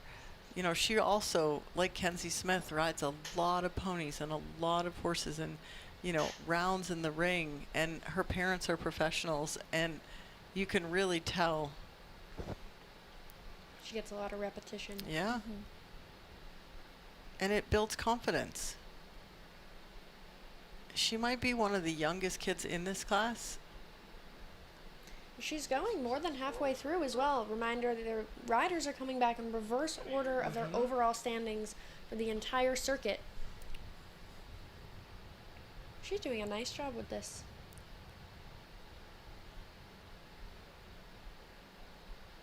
I like that there she knows she's doing the inside turn on the backside, but she was really conscientious of her lead all the way until both front feet left the ground. Yeah. And then she's giving a little bit more of a forward ride to the last, which I'm loving to see. That was a really, really, really nice round.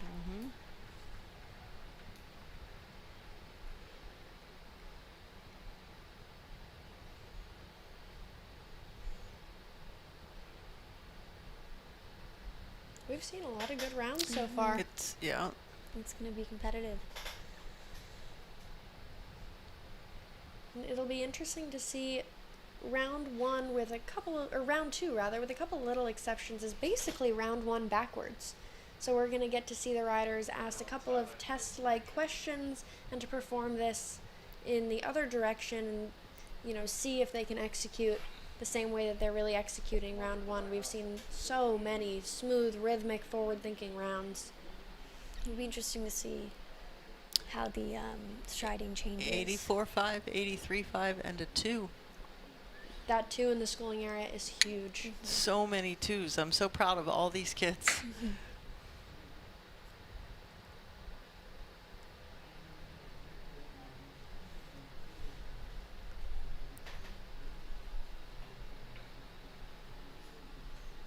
Amelia Burnside from Sag Harbor, New York are next to see. She's riding Big Toulouse GZ.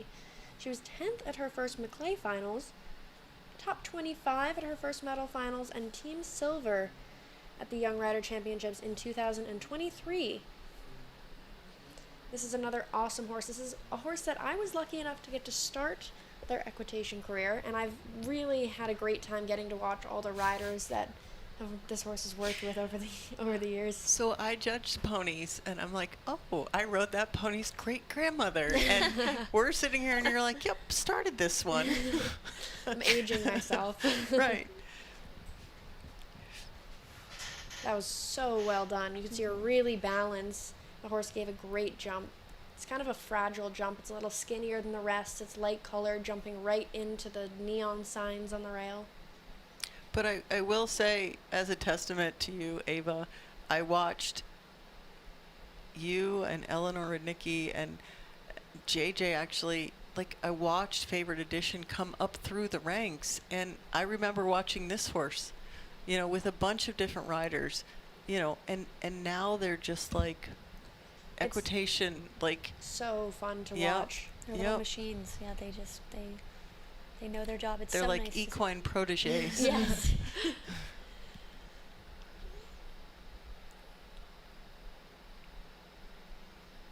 That was really nice. This has been quite smooth so far. Mm-hmm. I loved that round. I thought that was forward thinking. She really is a lovely match with this horse. Maggie liked it. I can hear her in the background.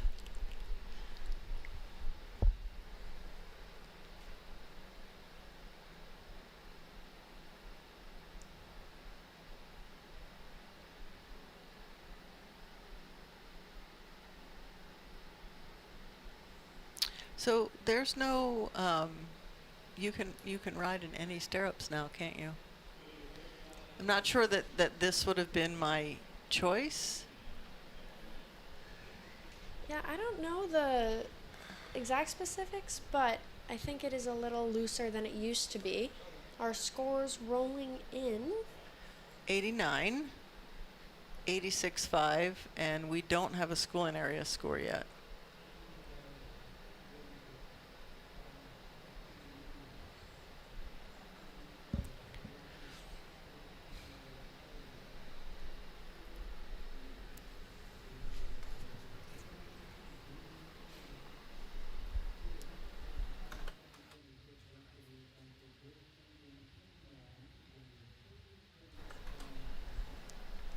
Wyatt Rofi, our next to see from Brooklyn, New York. Wyatt was top 10 at the 2026 WEC Premier Cup, reserve champion in the large, younger 3'6" and 15 and under leading mayor award at Junior Hunter Finals in 2025, and third at the Hamel Finals in 2025, riding Dayton de Semele. You know what we were saying before about this sort of veteran equitation look. This horse really has it. I mean, beautifully turned out. Could this horse be any shinier? I mean, I was gonna say. I mean, just beautiful. And really great expression, and the head carriage. I'm a really big fan of. Just such a smooth jump too. We don't have any breeding information, but that is something I like to kind of take note of. You know, you can kind of tell by the names and the lineages of the horses and keep track of that.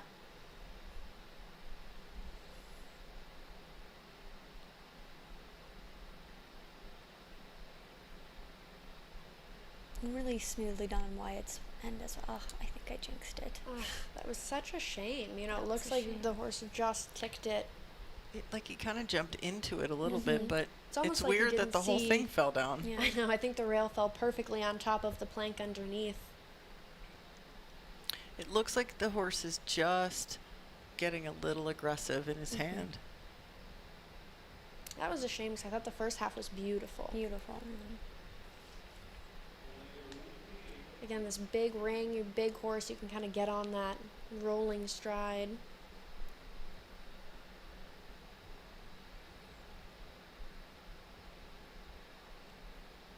And what a great expression too.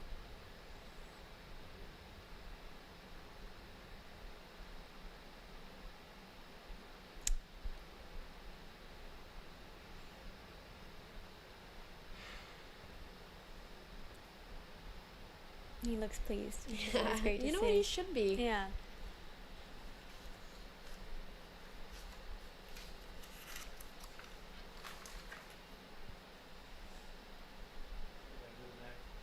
We're all so privileged to get to come here and to do this and to work with the animals that we love, so it's really fun to get to see these equitation riders really enjoying what they do. And the horses, every horse I've seen tonight has looked like they love their job.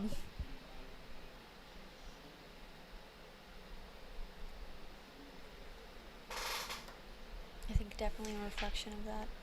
Those two rails coming down, but again, there's another day and it's a lesson learned, and on to the next. Absolutely. Our next rider to see is going to be Lily Herzog.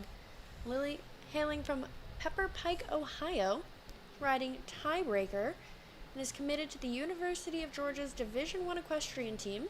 She was third at the Gladstone Finals here on the East Coast, as well as top 20 at the North American Equitation Championship and Best Junior Hunter Rider at the Hampton Classic. Outside of riding, she is a member of the National Honor Society. I'm starting to sound like a broken record, but I love the way this horse jumps. Really, really tight up front. They just get better and better. I mean, beautiful. And again, so well turned out. I mean, everyone's really, really coming with their A game tonight. Just a beautiful ride. Now, I'm not sure I'm familiar with this horse, but I think this horse looks like it would be really fun to ride. Mm-hmm.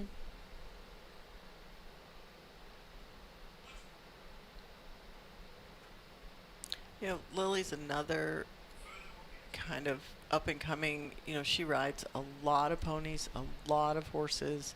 She's in the ring a lot. She does jumpers. You could see there she did the inside turn, but she took a minute to regroup. I liked that. I thought that was really smart.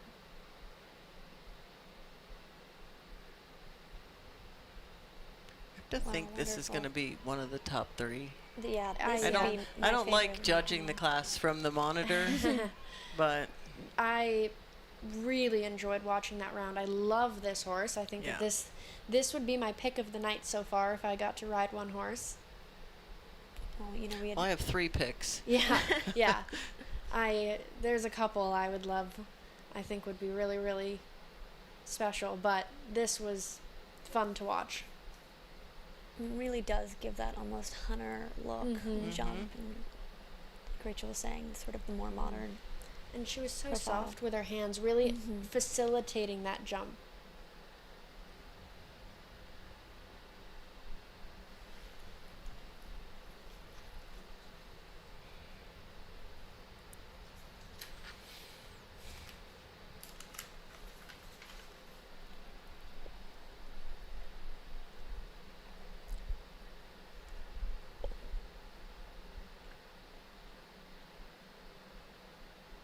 This is our 30th rider to see in our start field of 42, so making our way through the class here as the sun starts to set. You know, I'm a little surprised by those scores, but you know. But again, we're up here, they're down there. Exactly. 83.5, 87.5, and a 2 in the schooling area. That's a big 2 in the schooling area. Yeah. That's going to make a difference. Our next to see here, Vivian Golding.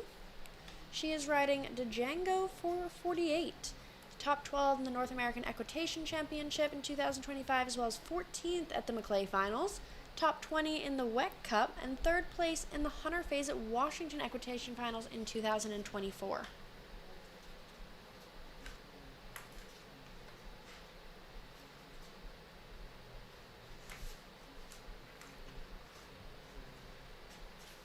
Another great young rider coming up through the ranks and really using this class to their advantage. And does she mostly do jumpers in equitation now? I don't see her that much doing hunters. You know what? I'm not positive, but I do remember she did have quite an elusive pony career. Am I correct? Oh yeah, she did. And you know, it's interesting to see that sort of transition into the jumper and the equitation ring. But I do know she has been very active in the jumper ring and been very successful and had a good season so far. It just goes to show how important, you know, the basics of equitation are into really helping you succeed in those other rings, and how versatile all those skills are. I really liked that hedge jump. I thought that she knew exactly where she was. It came right out of stride, right out of the gallop. It was a little like elongated off the ground. It maybe didn't match the other jumps, but again, we're watching this class basically in our lap, so it's hard to tell with some distance how the judges saw it. Yeah, I agree with you. Maybe didn't match the rest of the course. She had to hit the gas a little bit, but I thought it was absolutely the right choice. I liked that she was committed to it.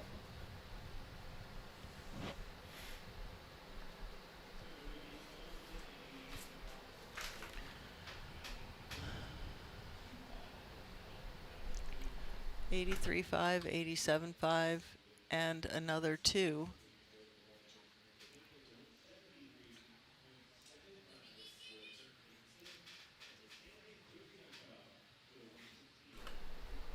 Our next to see is going to be Emma Keem from Greenwich, Connecticut, riding Augie, winner of the New England Equitation Final in 2025 and committed to Georgia's D1 Equestrian team. He was second in the Governor's Cup in Old Salem in 2025 as well. You know, it's lovely to see. I'm almost positive I've seen this horse go in the 7-year-olds at least a year or two ago, and to see him really transition into a beautiful equitation horse. I was riding by ring 6 maybe last weekend. I can't remember this weekend. And I stopped to watch. It might have been whatever day the talent search was. And I stopped because this horse like caught my eye. It's beautiful. Yeah. And it jumped with such ease. It just sort of slipped around. And Emma can ride a lot of different types of horses. You know, she didn't do this horse at the New England Final. She did another horse of hers.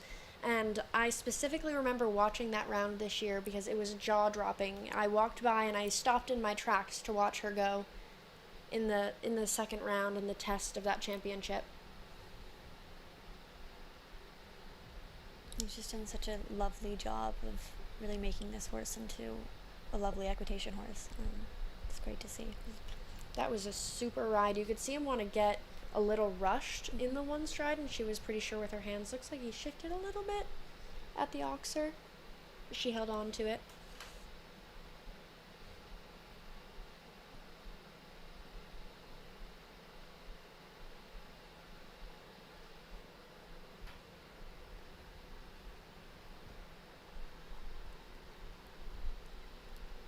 Yeah, another little shift. We'll see what the judges do with that, but it's getting a little bit, you know, it's end of the course, a little bit away from her. But a lovely, lovely round.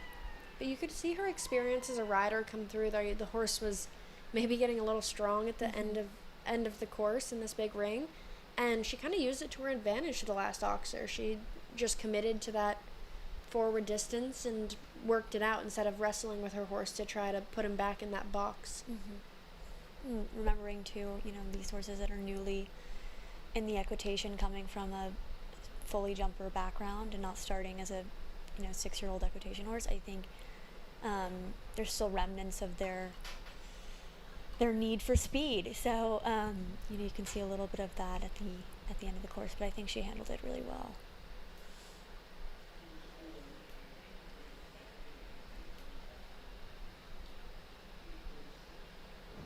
And those are good scores.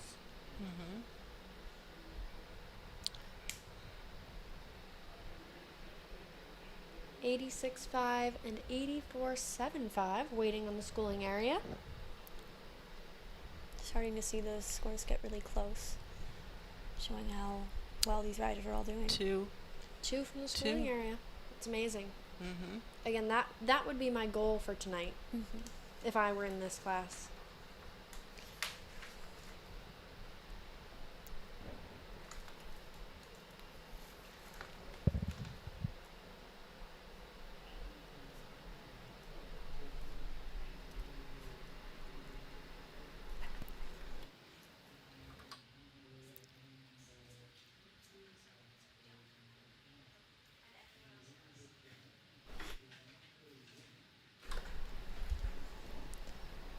Elise Goodwin, riding Oki de Eclipse, has wins at Devon, champion in all 3 rings at Capital Challenge, winner in Traverse City's $50,000 Equitation Championship, as well as 6th individually at Young Riders. She's committed to ride for SMU after her junior career. It's too bad Morel. Definitely a seasoned horse under the former ride of, I believe, Taylor Colley. I believe she was champion in the Washington Equitation Championship on this horse, as well as top finishes pretty much everywhere.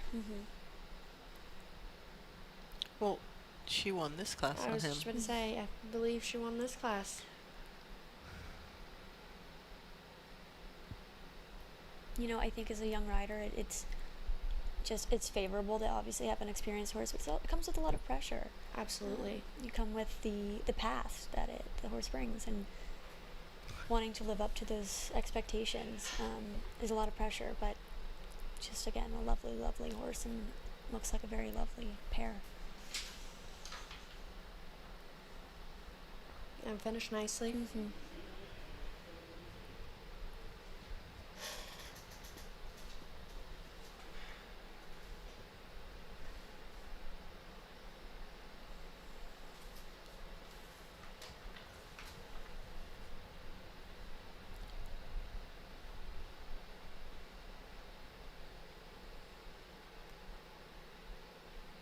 Yeah, that's a shame. Thought she did a lot of parts of this really nicely. Mm-hmm. So straight through that line.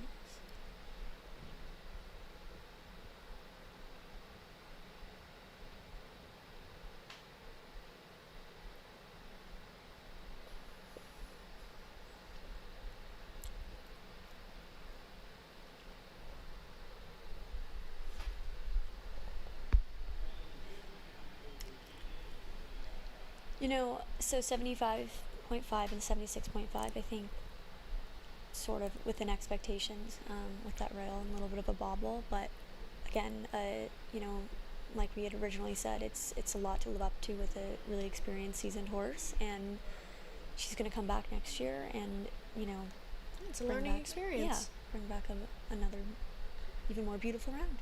Our next rider to see is Violet Tatum. She's coming all the way from Los Angeles, California. She's riding Tanzanite de Semele, another horse from that same lineage.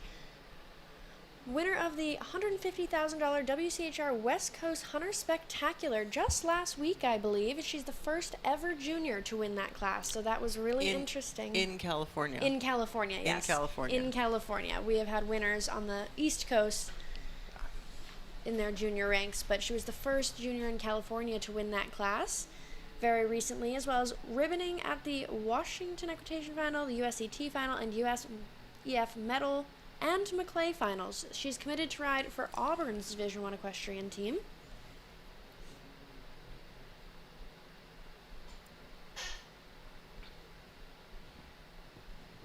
So, what's it like to ride Tanzer? Because he looks really fun to ride. He is very fun to ride. And she actually also rides Ace Max, OK. yeah. Max, which was my equitation horse my last junior year. So she's definitely well mounted. She has a group of really, really fun horses, but she really lives up to it too, you know. She's a great rider. She puts in a lot of work. Yeah, this is a fun experience for sure.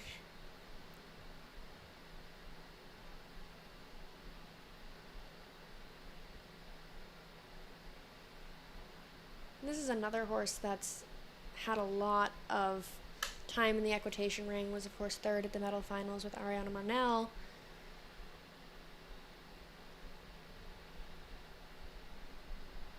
Before that, I believe, was the mount of Cody Rigo. It's you know, amazing to see these horses go through and have these different lives with these different riders, and really see how they ride them differently, what they change in their program. My final equitation horse had a number of riders, and I always, you know, I took a lot of inspiration from previous riders, but also, you know, you try to do things differently. Yeah, she has a great connection with this horse. I thought that was very smooth start to finish. Beautiful. Yeah. She's a great rider. She's one of those riders that's just really soft. The horses like her. Mm-hmm. Well, and she continues, like everything comes out of a forward canter, so it's easier for them.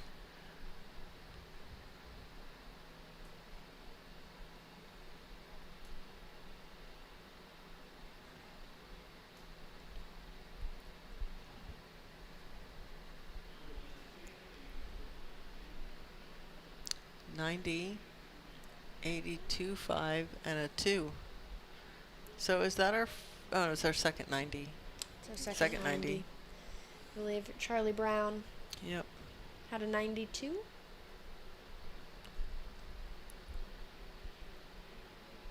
Yeah, that was a good round. It'd be interesting to see, what they thought from the different vantage points. The 2 points from the schooling area were crucial. Clearly, one side, one judge panel saw something very different than the other, which is, like we said, that's the whole point of having the different vantage points. Our next to see is JJ Toronto, JJ from Wellington, Florida. He's riding Oak Grove's Carlisle. JJ, of course, the winner of the medal and Maclay finals, as well as gold at Young Riders, and I believe week 10 he was the winner of the U25 Grand Prix. He's had an incredible career so far, and he's another young rider in this class. And this horse we were actually discussing a little bit earlier. Carlisle has stepped into his equitation career quite nicely. However, had a really successful jumper career, jumping at the highest level, at the 5-star level, before transitioning into this role. To see riders like your own and who was the other? Daniel Coyle, yeah. Right? Having this horse before, and now it has a whole second life, is really amazing, and it goes to show the scope of these horses and what they can do. And this is a newer partnership as of this year. JJ was riding Favorite Edition Z before this point, and this partnership has really taken off.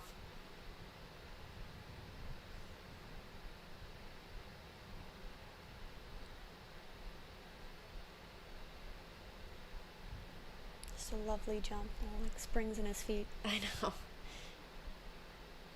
You have 1.50 scope in there. And, JJ's really stepped up in the jumper ranks this year. He's had a great season, and you can really see his experience come out. He's so soft and quiet-handed with these horses. They love him. They jump in excellent style. He's so accurate. He's poised. And completely cool under pressure. I think a lot of what the equitation does, especially for later on in your career, is really give you confidence when push comes to shove, and I think it looks like it's really done that for JJ and really propelled him. I mean, I can feel his confidence, and we're all the way up here. And if he rides every horse like the winner, and I think that's half the battle right there. I mean, that was stunning. Yeah. I don't think there's really a single thing you could pick apart. The horse could not have jumped better. JJ could not have been more accurate. You'd be very surprised to not see that at the top. Yeah, I never want to sit in the booth and judge the class because, again, we're watching from a different vantage point, but that was pretty spectacular. 96, 93, and a 2. Yeah, that's about right. And I think one of the other years that you and I commentated this class, Ava, he had a minus in the schooling area. So now we're going to 2s. So clearly over time. One of the, I've had the pleasure of having JJ up in the box with me, and one of the great qualities about him as you spend time with him and get to know him a little bit is that he's a career learner. He's really quick to pick things up, and if he makes a mistake, he's not going to make it twice, which is part of what I think makes him so good in the tack and really quick on his feet. Right, it's just more motivation to come back next year and get that too, which he did. Absolutely. And again, I want to reiterate, it can be a small mistake that can, something so minor, but it really does affect your score. So it's, it's crucial to really pay attention and prepare for that. Cecilia Chatterjee, our next to see from New York, New York. She was 11th at the 2025 USEF medal finals, as well as team gold in the 2025 North American Youth Championships.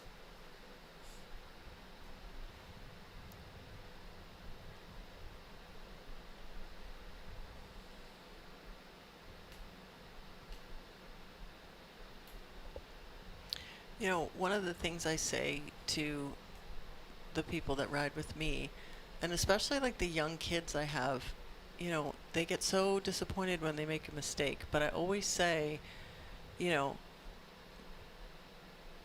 don't learn if you don't make mistakes. as long as you're learning from the mistakes you made. Make a million mistakes, Yep. never make them twice. Yep.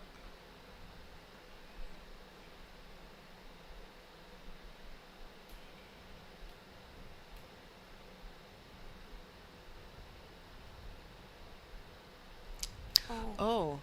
You know, So that's clearly the lighting changing. You know, it landed cross cantering and the whole light has changed again, and I think the shadows are starting to come out too. I love to see her petting her horse. You know, that was completely uncharacteristic. The horse landed, looked like he might have landed split or had to do a lead change in the middle, and just, I don't even think saw the top rail. You know, she had the right rhythm. She had to do the lead change, which takes away a little bit of distance, but wasn't that far off of it. I like that she walked, pet her horse, regrouped, took a breath, and is now going to readdress it. You know, this is a really seasoned horse. This is a horse that's done a lot. This is not a reflection of this pair, of this horse, of any of that. That's just one of those things, like I said at the start of the class, takes a lot of work, a lot of hard talent, and a little bit of luck. But you can see now there's shadows following these horses. There's shadows under the jumps now. I mean, the conditions have changed. Not that any of these horses aren't used to it. They've all seen it before, but you know, as riders, it's 7:45. Yeah. And you know, the horses, it's 7:45. You know, they're usually alone in the barn right now. Exactly. That's interesting. I would like to see that on the replay. That was an interesting.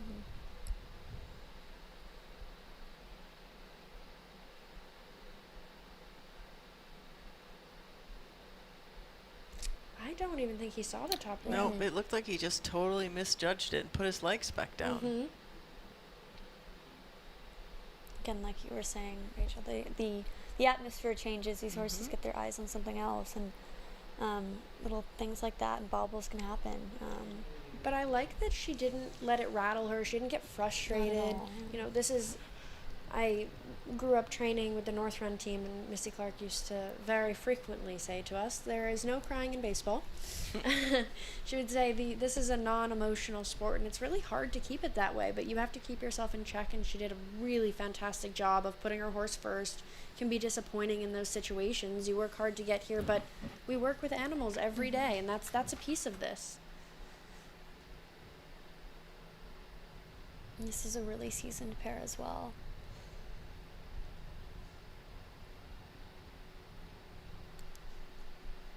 Our next combination, this is going to be Faith Schudemeyer,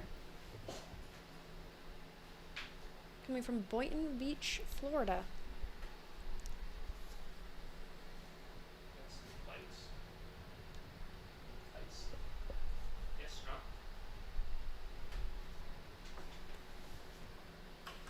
I'm fairly certain that this is this horse's first night class. Yeah, Faith's a fantastic rider. I believe she was the High Point Junior rider at the Barron overseas. Yes, she was incredible. I judged that competition, and she rode away with it. She was incredible. And, you know, she rides a lot of young horses. She develops a lot of horses. I really loved how she held that lead there. That would be my preference to doing a lead change in that line, but just because it's only a 6. She did such a lovely job, and that wasn't easy.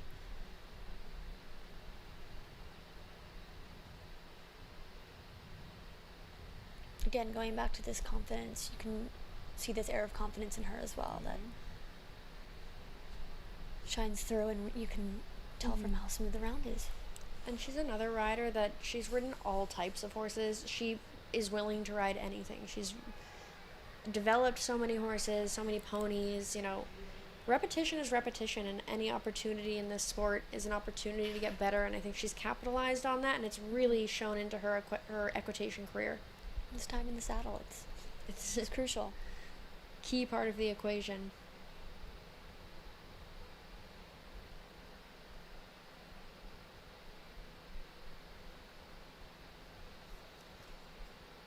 Yeah, that just was so well done. That was really well done.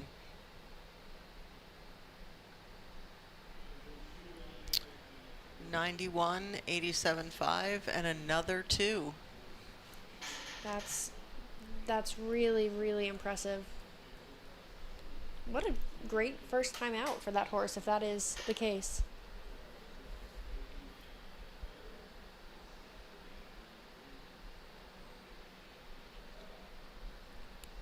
You know, I love to see this class too going. Obviously, that now we have the night portion that's really coming into play. But this is what, you know, these riders are looking up to do, is eventually show in these night classes, like these FEI Grand Prix throughout the season. Absolutely, get a little bit of that pressure. Exactly. This is Capri Truesdale from Greenwich, Connecticut. She's riding a Equine. She was 10th in the USEF medal finals, 1st in the Maclay regionals, and 12th at the USET finals.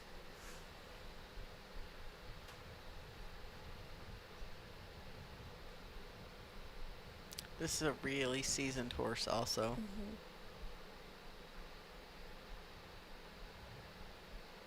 I think Sydney and her mother have done a wonderful job developing Capri in all rings. I mean, yes, she's absolutely just shines.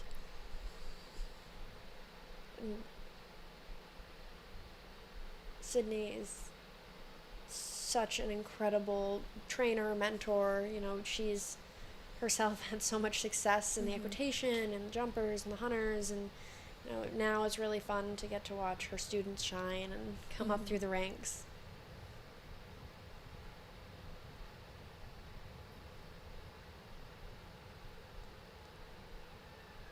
That was lovely. Yeah. To get picky, the end was a little bit discombobulated, but just overall a really lovely round.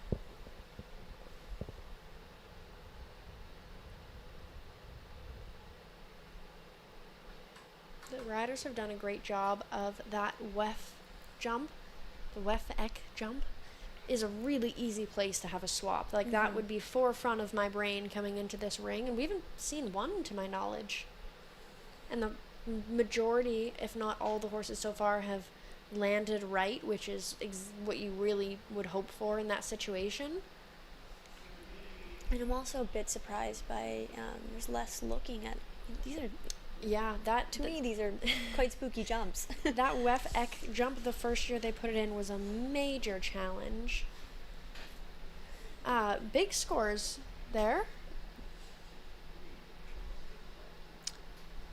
Yep, Capri 88.75, 83.75, and a 1. Our next rider to see, Bailey Rowan, Little Compton, Rhode Island. She's riding Watermelon, and she was 2nd in the WEF Equitation Championship here last year, 2025, as well as 3rd overall at the USET finals. This past year, 5th at Maclay finals, and the winner of Maclay regionals the last 2 years. She also won the $10,000 Hermes Equitation Classic at the Hamptons in 2025. Just a swap at fence 1. You know, we've seen a few. I feel like we've seen more swaps there than maybe any other jump on course. And I think it's the kids trying to get the track to jump to. And I'm not saying that if this was a jumper class and I was riding Fandango, I wouldn't swap at the first jump trying to get jump 2, but I think that's what's happening. Is they're steering too quickly.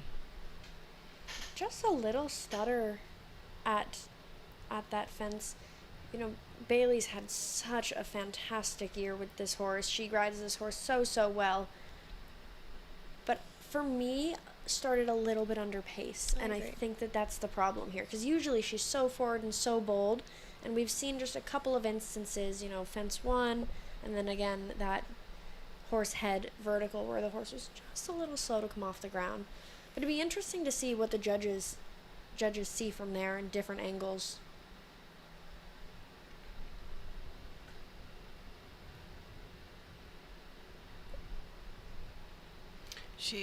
I love judging her. I feel like she's always with her horse. You see them as a pair. And you know, by the second half of that course, she was forward thinking. The horse, this horse jumps beautifully. is a little bit on the smaller side comparatively to some of the other horses in this class, so you can really pick up a gallop, which I love. I love that in an equitation horse. She just ended with an air of confidence. Mm-hmm. If she'd started with that, I think it would have been knockout. I agree. It's almost like she tried to get the first line done with her track, which is a component of it, but for me, that first line is so center to center, you have to do it with your rhythm.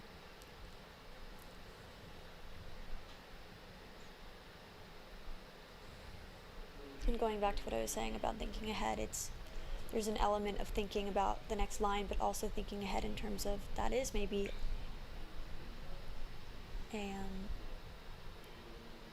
a place where one might swap, and having had the opportunity to go and watch all of the riders previously, as she did, that is something to keep in the back of your mind. And a little bit of a score split there. We saw an 89.5 and an 82.25, and Rachel, is that 2 from the schooling area? 2. So that's fantastic. I also think swapping at the first jump, it really depends on how the judges see it. This is Parker Peacock. She was the winner of the WEC Equitation Premier Cup, the 2025 Maclay Regionals, as well as second at the Medal and Maclay Finals in 2025. Kip Rosenthal Award winner, as well as 3'6" Grand Junior Hunter Champion at Junior Hunter Finals. She has had a fantastic year, and this is one of my very favorite pairs to watch.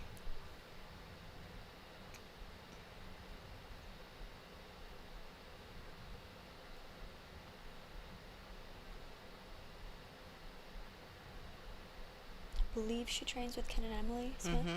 They've done just a lovely job with her.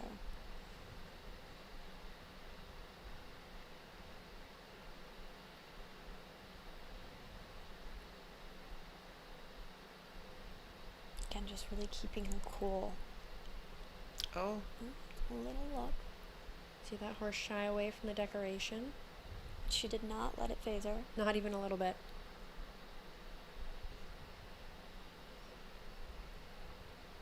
It's a bit uncharacteristic of this horse. I wonder if the lights are really shining on that decoration. She did a great job managing that.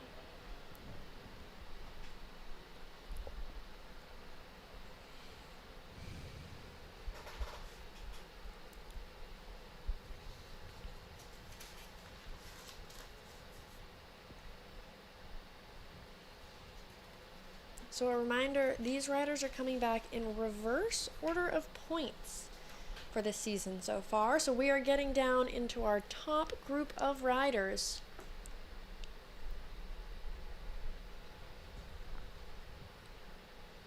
I think from a judge's point of view, and Rachel, I'd be curious to hear what you would think. This is hard. These rounds have been. It's hard. They're hard to pick apart. And that's what makes judging really fun and easier. Like splitting hairs it's what gives you adrenaline. This is going to be Rylan Conway from Fairhaven, New Jersey. She's riding Castlefield Spartacus. She was 6th at Maclay Finals as well as 9th at the Medal Finals, and is signed to Auburn University's Division I equestrian team, my alma mater. And this is another horse that has just been there, done that. This horse really only comes out for special occasions now. He's amazing. Definitely a seasoned pro. And God, those dapples are beautiful. Another really, really well turned out horse.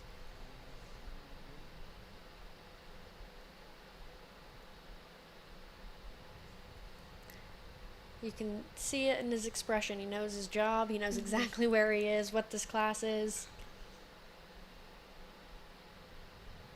You know, it's fun. I rode ponies with, Rylan's aunts, and I watched her when she started in short stirrup and worked her way up to, she had Pet Rock, and then she got, into horses. And I remember her little tiny girl in the equitation when I watched her win, or I might have even judged when she won the the class they have at the National Horse Show.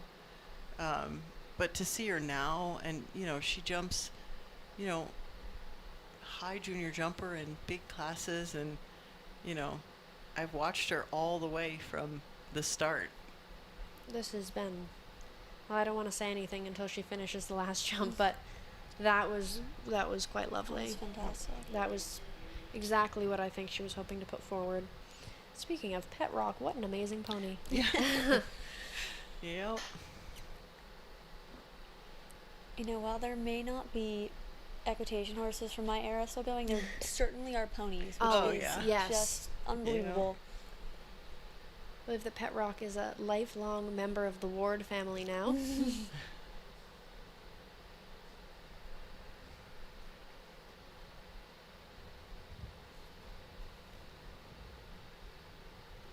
I always remember this night being such a great display of the partnership between rider and not only horse but groom too. And yes, I winning this with my basically right hand man Renee was all the more, it felt all the more special. 91.5, 85.5, and a 2.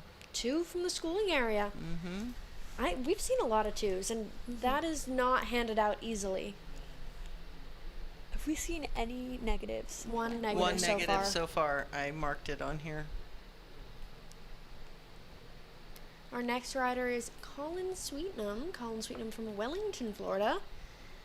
Second at the young rider pre-junior section, and first at the children's jumper NIL finals. And his other accomplishments is he's a 9 handicap golfer. Colin, of course, coming from a fantastic horse family, and we're going to hear from his sister in a little bit, who was last year's winner of this class.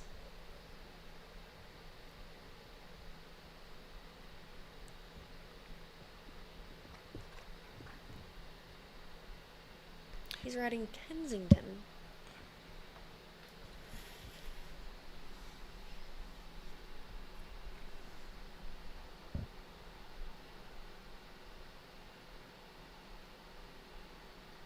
Got a great forward pace.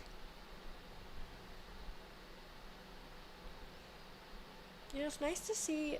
We've seen a lot of different bits in this class, and I like that people are using what works best for their horse. There's no one set way of doing things. You know what? That's a really good point. I don't think it's not just the go-to Pelham and Delmarine Pelham. It's we have seen sort of a variety tonight. And horses that jump excellent in the tack they're using. Feels like a little bit of a shift in the equitation style, and I love it.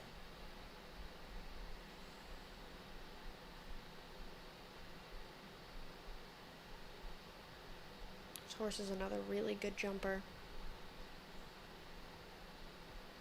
Colin's also kind of like JJ, like there's so much confidence now.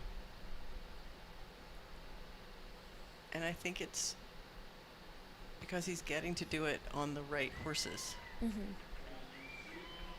was a really nice round. It sure was. I think this is his first equitation championship. I could be wrong. If I am wrong, it's definitely only his second. But even more impressive that he's so late in the order. He should be very happy with that.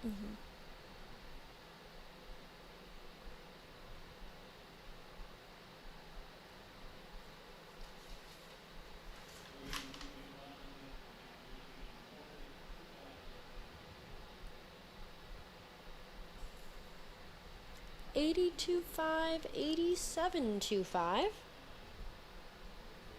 Waiting on scores from the schooling area. We're definitely seeing two different perspectives for sure. I think we've had absolutely a decent amount of point gaps and consistently pretty standard from one side to the other. The gaps significant enough, yeah. Do we have that schooling area score in? It was a 2. It was a 2. Fantastic. I think. Yeah. It was a 2. And that will slide into a comfortable position to come back in our second round, which we'll talk about in just a moment. Our last to see here in round one of our... Second to last. Oh, second to last. Our second to last to see in round one of our Winter Equestrian Festival Equitation Championship. This is Emmy Richard, Middlefield, Connecticut. She was 4th at the medal finals and the Ronnie Much winner. She's also committed to SMU's Division I equestrian team.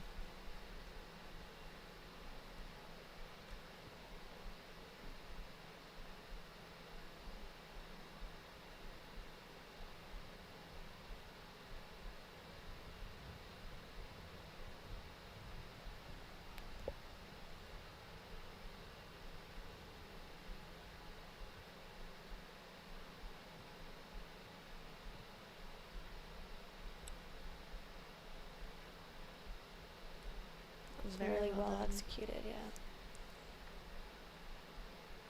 Having the same thought at the same time. It's almost like we've done this class together. Well, it's an interesting line to judge from this point of view, just because I do think that it's sort of a game changer, and has been for a lot of the riders, yeah. And it's you really have to be smart. I think that's been our differentiating point on the course.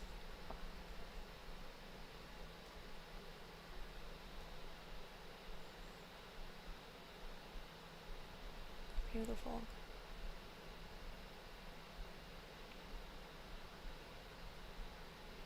They just seem so comfortable together, which is... It looks effortless, and for sure. Believe us, it's not. But she makes it look that way. That was really, really nice.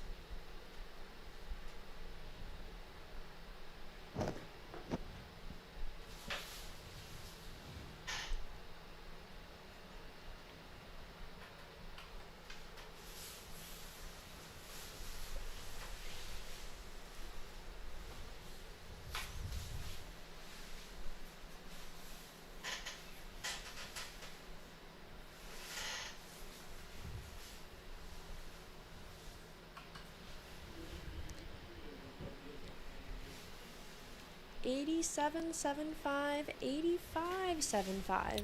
And a 2. 2 from the schooling area. Our most experienced group of riders here at the top have been pretty consistent with that 2 score.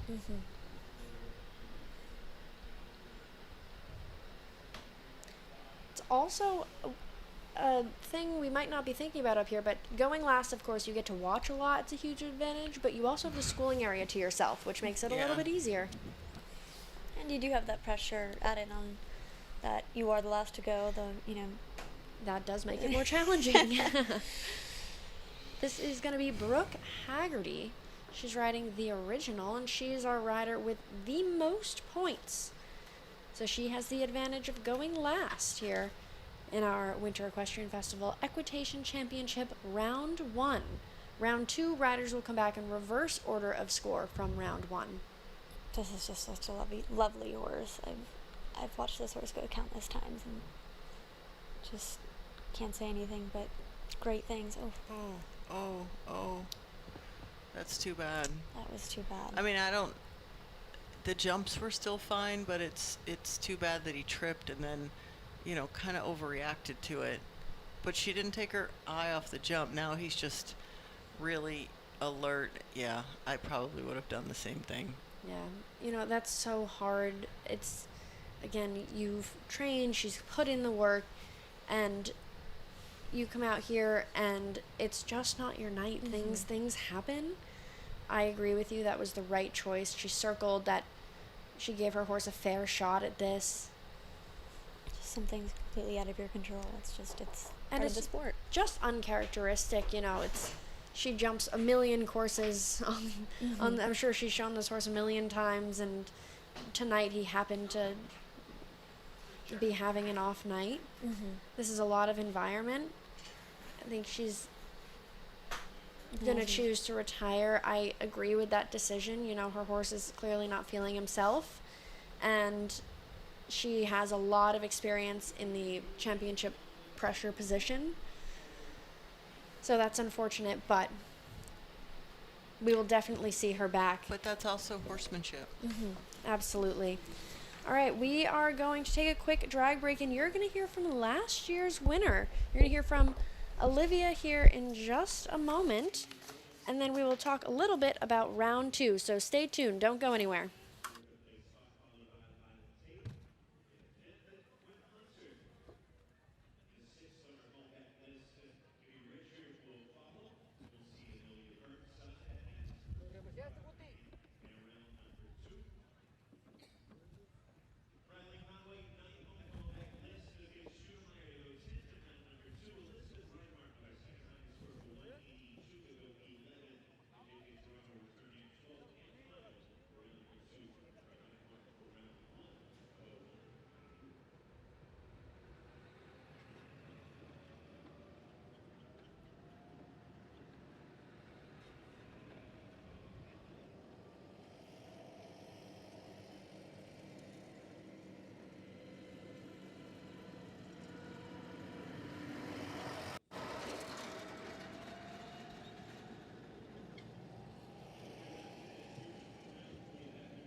So while we are getting set for round 2 of our Equitation Championship, I want to introduce you all to Olivia Sweetnam. She was last year's winner. She's had an incredible junior career.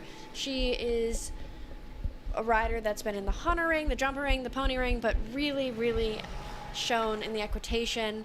And I want to ask her a couple questions so you can all hear straight from the rider's mouth about what it feels like to be in this class. So Olivia, thank you for being with us. Thank you for having me. We are about to get underway with round 2, so can you give us a little recap on your thoughts from round 1? Yeah, so I thought the course was really nicely built. There was a nice mix of jumper jumps, hunter jumps, and then your more impressive jumps. I thought that it kind of tested everything. The first line was nice and open, and then the double of oxers is quite scopy to then a forward line, so tested carefulness, and over to the double of verticals, and then the short 6. The riders had to steady at the double of verticals, make sure their horses could complete both of those, and then steady again for the 6. 5 to the double was nice, and then steady 4 to a pretty tall vertical there, also careful, and then a nice open last line, whether they did 9 or 10 was a nice way to finish. So I thought it was a pretty good first round. I agree. We saw some really strong rides, and coming into this second round last year, you were sitting right at the top of the group, right in the thick of it. What were some things going through your head? How did you manage the pressure? I know that that's a really difficult position to be in. I was just hoping not to mess it up. I think that a plan is really important for myself, and I don't really like to change my plan based on what other riders are doing, especially on Effendi. His stride is so big, and he's kind of in a league of his own with that. So I walked this first round and the second round, and I had a pretty solid plan, and nothing changed from either of those rounds, and I felt confident enough in my plan that it was the best thing for myself and my horse, and it worked off. It paid off, so We were very happy with that. And I know you say you want to make a plan and not change your plan, but going from round 1 to round 2, does your plan change in terms of handiness? You know, in this round 2, we're about to see the judges ask the riders for 2 simple changes of lead, so there's a little bit of a test element that's kind of unique to this class. You know, some equitation classes have tests built in, but this has a test built into the second round, as well as a final test of the top 4 if necessary. So is that something that you accounted for and practiced before you came to the ring? Yeah, I think all of these horses are well practiced on tests like that. We've done medals all year where you have top 4, top 6, come back and you do test elements like that, and I'd say all the riders in this top 12 are also accustomed to that, so I'd say it's nothing new for them. Maybe they'll jump a jump in practice slowing down on the backside just so their horses are kind of thinking about it, but I don't think it's anything new for them, and I think that it's something just to think about and make sure that you get that done before thinking about the next jump. And you've really stepped up into the FEI ranks. You just had some incredible results in Ocala a couple weeks ago. And has jumping classes like this, and especially the experience in the schooling area where you're having to think on your own and help prep your horse and communicate with your groom, been really effective in your FEI career? I would imagine so. For sure. I mean, this class, I was lucky enough, I got to do this class I think 4 or 5 times. And I know when I was younger, it was like a shock to me. I was not very independent at all, and it's such a good learning experience, and really just like this schooling area when I was younger helped me learn more about my horse and be more confident in myself. The difference from when I was 13 and 16 doing this class is really a big difference, so I think this is definitely a good experience for stepping up into the jumper classes. So I have a question for you. You showed in the class last year, you know, you were by yourself. You're not showing in the class this year. I want to know what the trainers and parents section is like. It's pretty relaxed, actually. I was a little surprised. I thought I'd see Ken pacing a little bit. But no, it's pretty relaxed. Everyone's over there eating some dinner in VIP, and it's a little tense when a certain barn, when you're sitting near a table and their kid goes in the ring, and it gets loud when there's a good round. After JJ, I was covering my ears. No, I'm kidding. But it's not anything super anxious, I guess. Yeah, it's probably quite rewarding, actually, for a lot of these trainers who've worked. I know you walk about 1 million classes at WEF, and you go and you try to instill all this wisdom, and you see the riders are going out, and pretty much everyone rode their plan, I think. You know, all of the numbers that we walked, everything was very reasonable. Thought the riders did a great job. The scores were quite large. A lot of 2s in the schooling area. Yeah, and I think that obviously the trainers really want their kids to go well, but I think they know it's out of their control, so might as well enjoy the class. Mm-hmm. And I would love to hear you talk a little bit about the experience of doing this class and walking the course for this class. And in my experience, it was a really great bonding experience with different riders, and 100%. You get to meet different riders, and you know, of course, you kind of walk with your barn or your group or the people you're with every day, but it kind of meshes into everyone's giving each other advice, and you come out of the ring and they talk about how a line rode because you're all on your own, and it's a really great bonding experience, and I think could emulate what it feels like almost in the future to be on a team. Mm-hmm. And I played a couple different roles, because when I was younger, I walked my course with Alexa Lignelli, I remember, and she was very good. And she helped me come up with a plan that was different to her plan, because my horse was different to her horse, and we didn't ride at the same barn. She was just very nice to do that. And then last year, my mom, Catherine Mercer, was in the class, Remy Becker, and they ride with us. So then I kind of took them under my wing and helped them a bit, and I knew their horses quite well. And I gave them their plans as well. So it was nice because I was confident in my own plan, and I could kind of give them tips and pointers, and I'd watch and then tell them from the schooling area, oh, this is riding longer, this is riding shorter. And it is nice, and it also is good. And like after last year, I kind of thought, oh, maybe training would be fun eventually. Yeah, it's really interesting the way that you can build camaraderie and as an older rider, it's fun to take people under your wing because you know that people gave back and did it to you, and that's another element that I just love about this class. We are almost set with our second round, so I want to know if there's anything else that you want to say or anything about the class or the riders before we head you off to go do the awards ceremony once we find out who the winner's going to be soon. I think we're all good. I'm excited to watch round 2. Thank you for joining us. This has been really, really fun, and we appreciate your insight into this class. Thank you for having me.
Truesdale is going to be our first back in the arena for our second round of competition.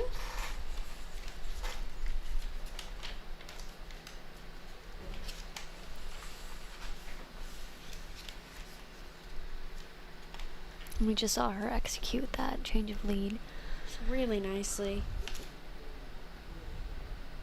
As we spoke about a little bit earlier in the first round, this second round is sort of like the first round backwards with a couple different changes. So it'll be interesting to see how these lines ride. Between fences 1 and 2, riders are asked to demonstrate a simple change of lead. So that's what you are seeing. So fence 1, 2, now this diagonal line backwards, 4, 1, 5. The S line with the 1 in the center the other direction. And then we have this new jump that she's jumping. Back to our original fence 1 in the first round and our original fence 2.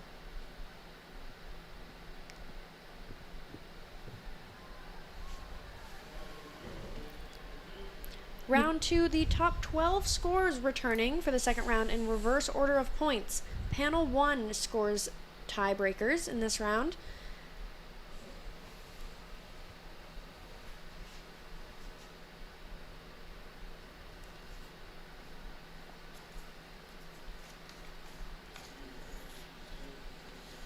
And a quick refresher, my name's Ava Stearns. Very lucky to be joined by Coco Faith, our 2018 winner of the WEF Equitation Championship, and Rachel Kennedy. So some great expertise. Our wonderful panel of judges. Panel 1, Alex Jane and Karen Healy. Panel 2, Robin Ross and Ralph Caristo. And of course our schooling judges, Diane Landerville and Jane Bosel and Claire Seville, giving us their insights. Now, does the schooling area carry on through both rounds, or is it only through the first round? I believe that there is a schooling area score for the second round, but I will have to double check on that.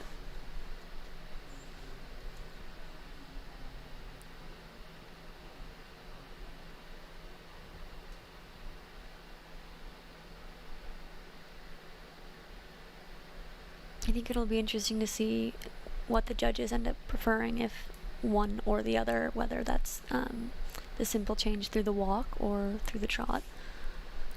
I much prefer through the walk. That's what I would have, if I were doing this, I would. That would be my preference. You know, I think that's always kind of the preference if you can do it well, but if you can't, I think it's better to have a well performed through the trot than something that you have to wrestle to get down to the walk in. So something to keep in mind.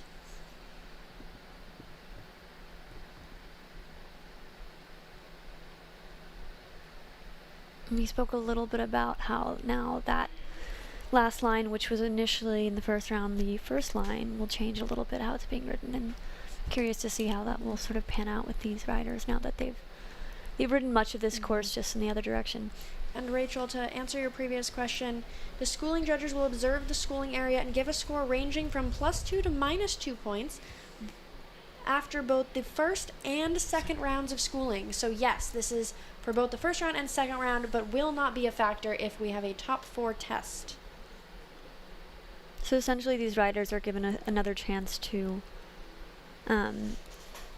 show off their skills in the when we have a top 4 test. Right. I believe we always have one in this class. So Capri had a second round. Her schooling area score was a 2. Her first round was a 1. So hers,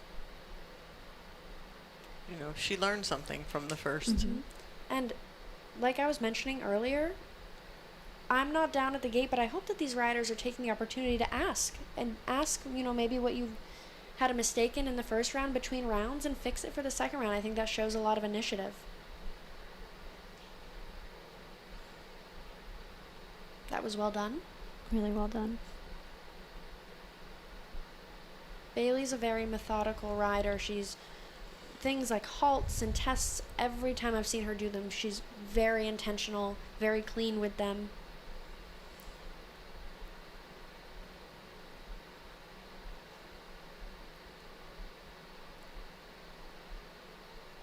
So, am I correct? Bailey's mom was a top rider of her day. Yes, Bailey's mom is involved in the horse world and has had 2 kids now come up through the equitation ranks and be successful. Bailey's sister was second. Blake was second 2 years ago in this class, and then Bailey was second last year.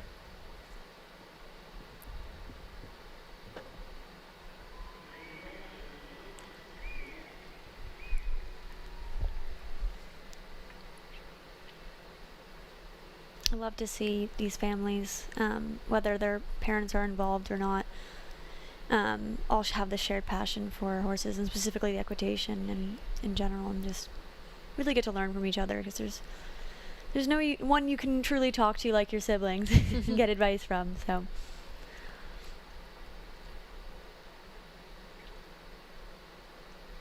Be interested to see what the judges thought about that round. I think she had the best executed so far simple change I've seen. Yeah, I agree with that. So the judges thought it was an 89 and an 82 and a 2 for the schooling area.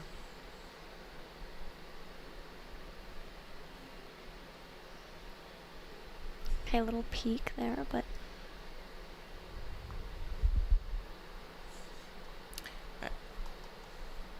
you know, we're watching it from up here. I just thought that was like bumbly. I don't want this to sound harsh, but just a little sloppy to me. Yeah. You know, in the second round, it's kind of an opportunity for you to show off. Especially if you're coming back in the beginning, you don't have a lot to lose. You're already here, and you have to give it all you got. And you know, I think that's something that she had a really pretty first round. She's a really accurate rider, has had a lot of success in the jumper and equitation rings, and I think that's something that she can walk away from with this, like a very clear point to go home and work on, which honestly I used to love as a junior rider. Is you go, you have something and you think, okay, I can work on this and I can come back, and that's an easy fix.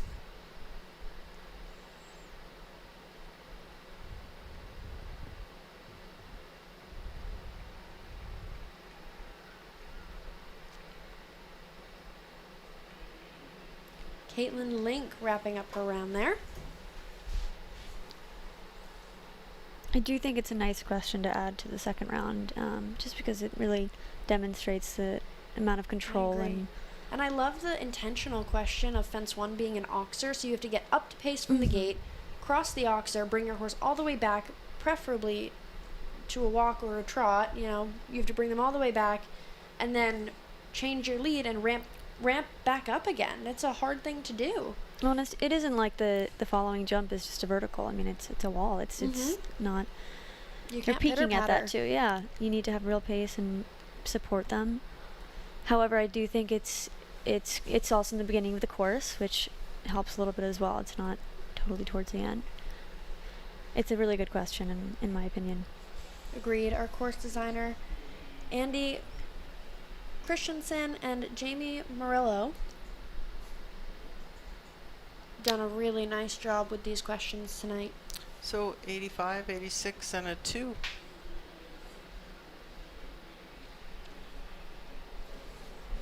You know, I thought she found all the jumps. She was very accurate, but they left a little bit of room on top, and I think that's the reason.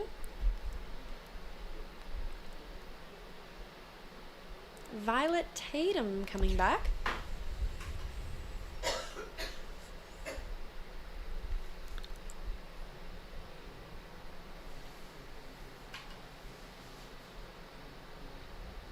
Again, these riders coming back in reverse order of their score from the first round. I thought that was really good. Really well done. You have to come into the second round a little bit guns blazing. You're not going to back into a win in a class like this. You know what I love too is she didn't just immediately come back to the walk. She gave it a little time, and she showed off that she's really in sync with her horse. I think that was really, really well executed and demonstrated just how well connected the two of them are. There's also enough strides there to do it that way. Calmly and clean. That was very well done. You know, it's interesting. We talked when we walked the course, Coco, a little bit about the second direction. We wonder if people were going to get in on that 7 and the way it's riding. I don't think there's a reason to. I think that they're, you know, maybe we'll see someone do it, but the 8's been working out nicely. But that is an option, to me, at least in the second direction, if you want to show off a little bit.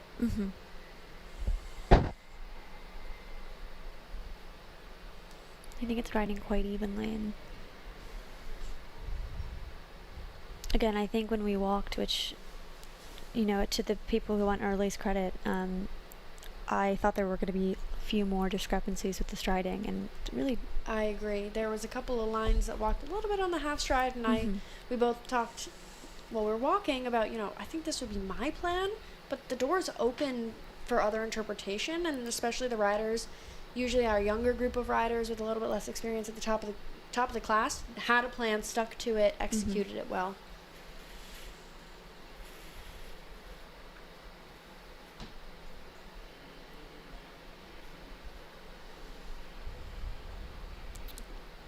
$88, $85.5, and another 2. The 2 points are huge. Really solid scores.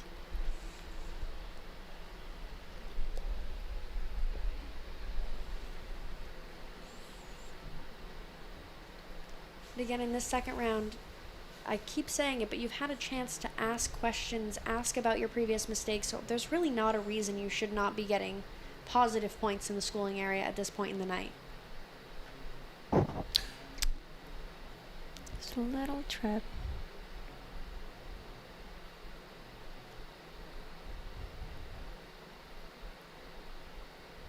I think she handled that well. You've seen a lot of trips tonight.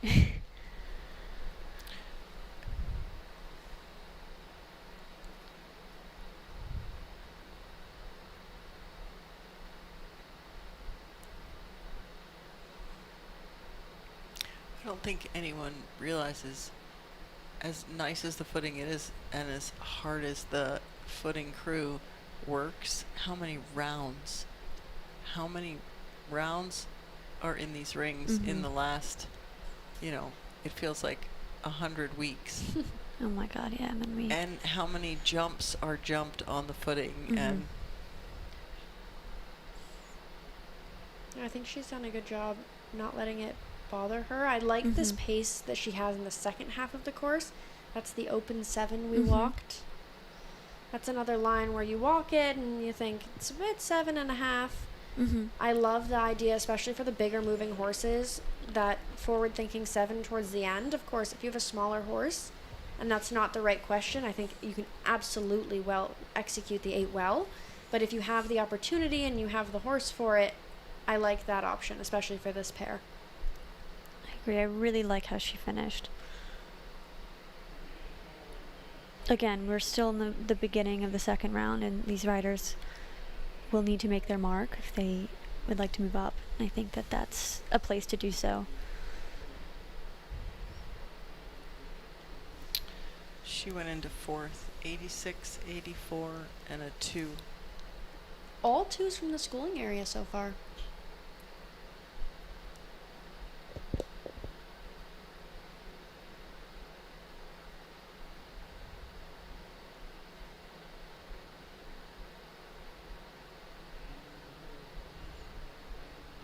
That would be my plan, to land, ride straight, walk straight, and then pick up the counter.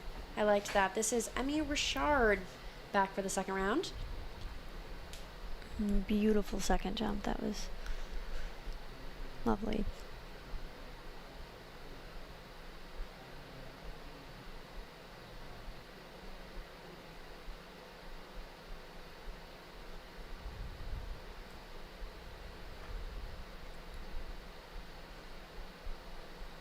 So, how do y'all think that jump was, the third jump? You know, I think she could have been a little bit more invisible in her position, and she was clearly trying to move up. And I think, you know, like we said, you pull out all the stops at this point. It was just, and now going through the rest of her run, it's a little bit. I'm noticing a few more of her, like what she's trying to execute. And I feel like we're all about trying to make this as invisible as possible.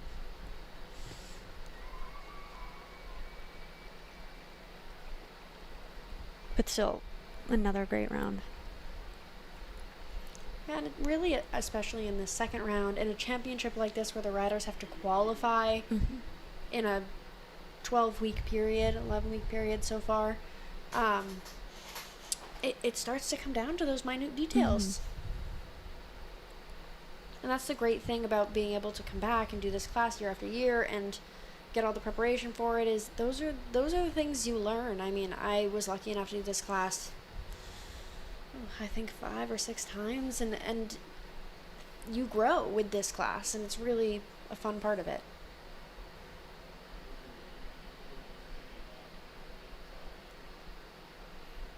Also, while we're waiting for our next rider, a huge shout out to the grooms who are involved in this class. This is a big undertaking. I think it can almost be harder for them to have to sit there and not take the wheel a little bit. And this is a late night in a season of late nights, I'm sure. And they've worked so hard. These horses are so well turned out.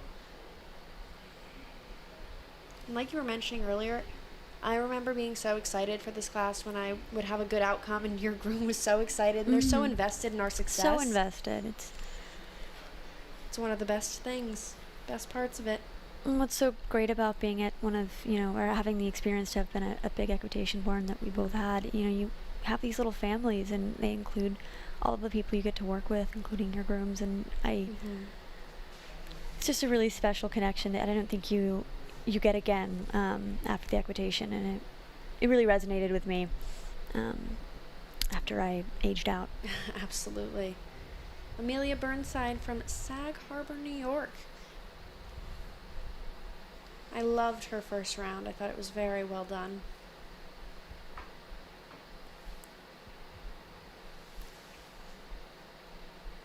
So I thought that was, the beginning of that line was effective yet invisible.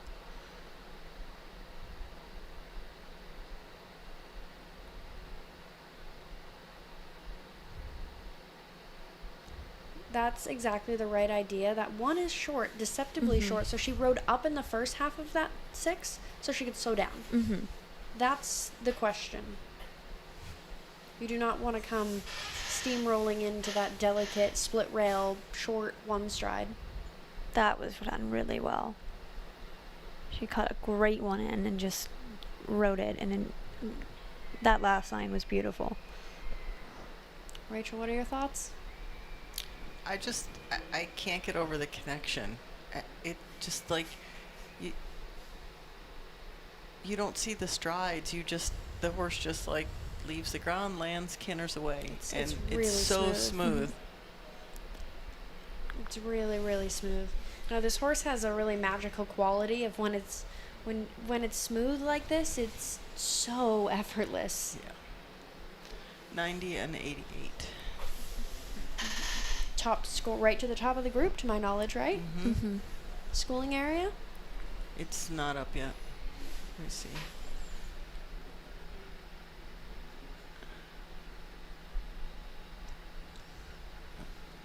Waiting on the schooling area, but a really fantastic round. You know, one thing I've noticed, just in a difference between in the last 10 years, is these riders are really allowing these horses to hold their head carriage in the way that they prefer to go, rather than, tying their head down as the classic equitation look, and it's great to see. And I think that's why we have so many fantastic jumpers in this We class. do, The horses yes. can each have their individuality and their style, and it's so refreshing. The head carriage is really natural. I've just noticed that throughout the whole class, and it's been... Which is how you ride in the jumper ring. It's how you ride in the rest of the sport. So I love that the equitation is following. This is Rylan Conway from Fairhaven, New Jersey.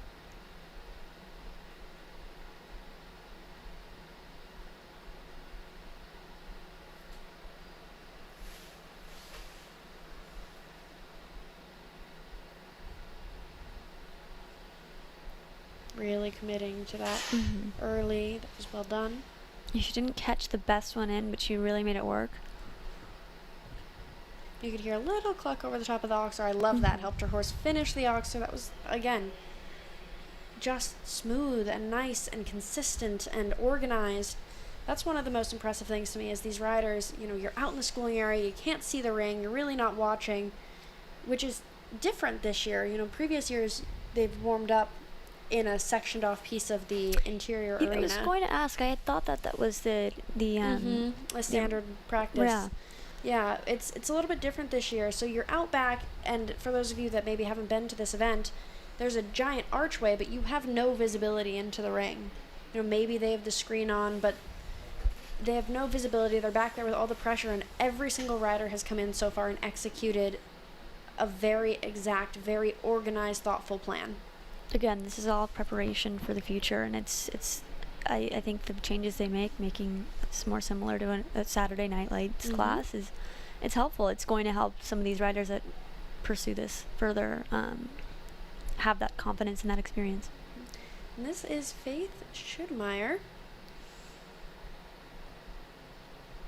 Boynton Beach, Florida.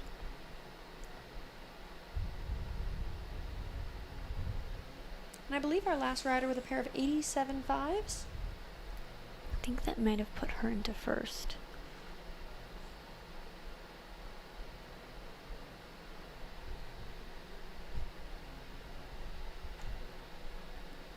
That was beautiful.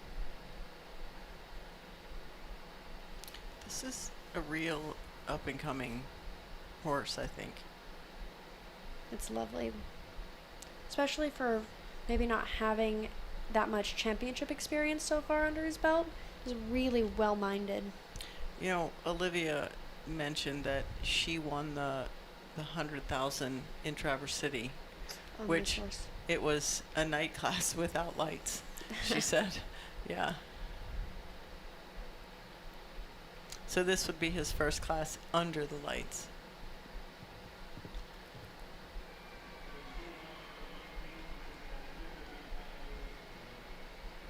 Again, it's getting harder to pick these rounds apart. It was lovely.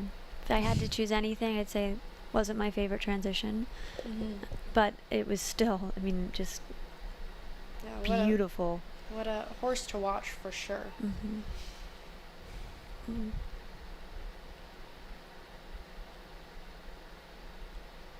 Again, she's great hand carriage.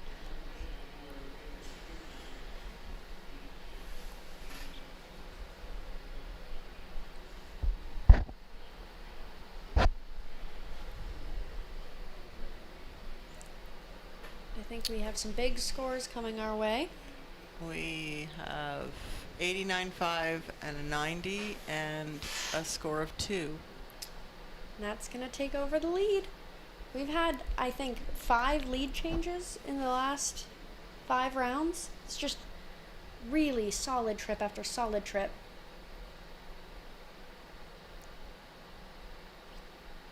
And it's my favorite equitation horse. Elizabeth Reinhardt back in the ring with Charlie Brown.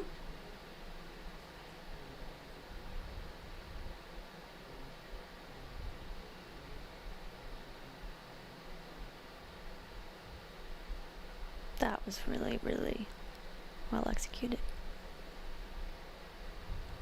And you can see this top group of riders, they're all doing the inside turns, but they're using every square inch of footing they have up to that inside turn.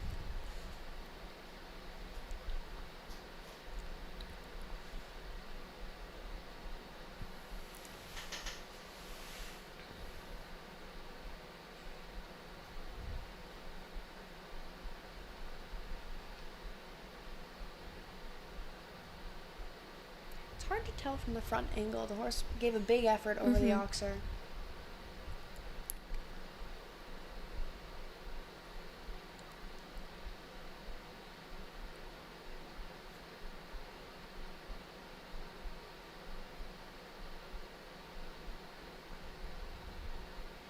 She almost moved up a little too much, but still just...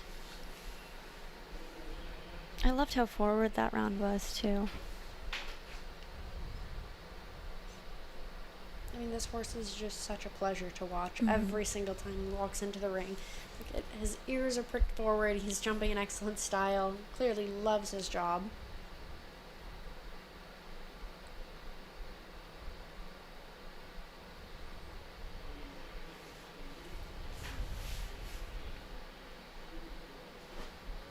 Reminds me a little bit of Patrick. Agreed. Not just saying that because it's his chestnut, but... We're color matching. 92, 88, and a 2. Oh, 89, sorry. My eyes are getting tired.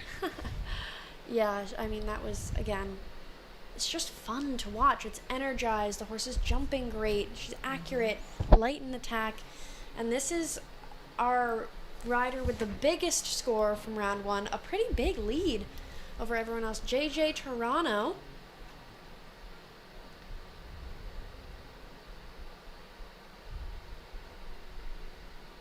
Okay, so interesting. He opted to land on the left lead and counter canter.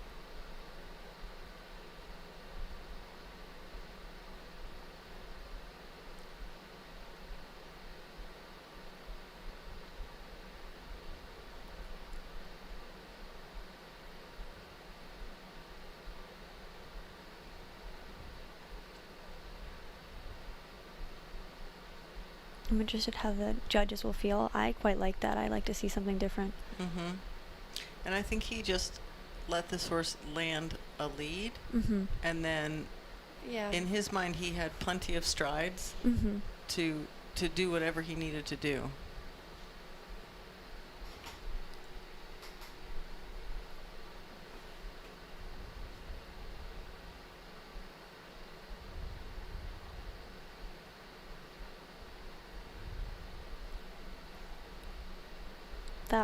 That was really, really nicely done. You could just tell he needed to move up a little bit. Oh, and there.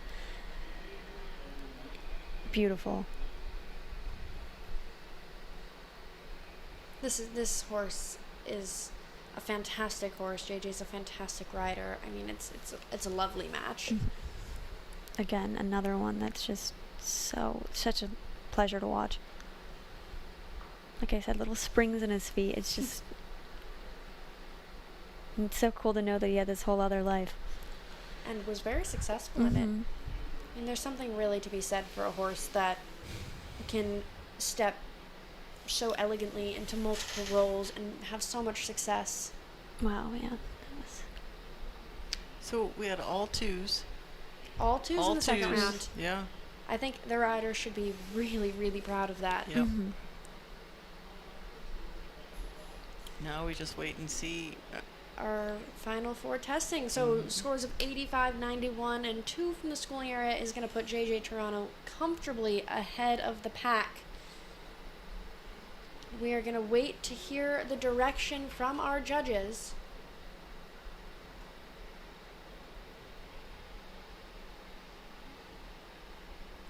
You know, in reference to the horse that JJ's riding tonight, it reminded me of the Hunter Casanto, I believe, who had the former career of an equitation horse, went on to be this unbelievable hunter. It just goes to show these horses have so much in them, in all different disciplines of show jumping. So fun. So fun.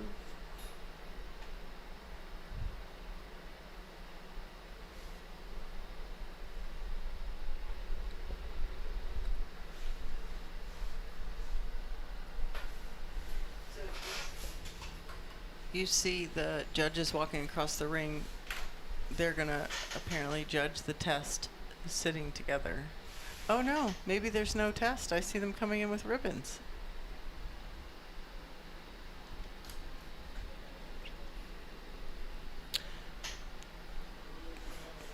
They are going to award 5th through 12th and then test the final 4. Another thing for all of our watchers or viewers to think about as we make our way through this class is, of course, we want that coveted, to find out that coveted championship spot tonight, but there's also a Best Horse Award, which historically has had some unbelievable horses, and that is something to think about as you're watching and going through and picking out who your favorite is and which horse you think should be awarded that title.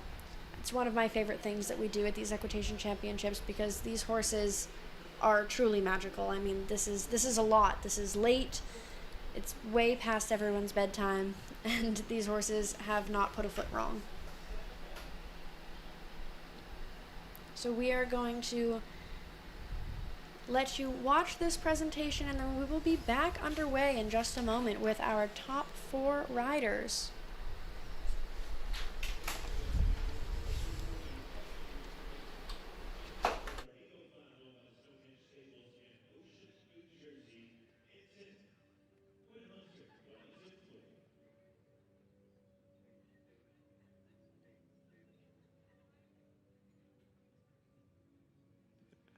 Ninth place rider out of Clinton Corners, New York, and aboard Don't Touch It, the TGZ. This is Caitlin Link on a 347 total to finish in 9th.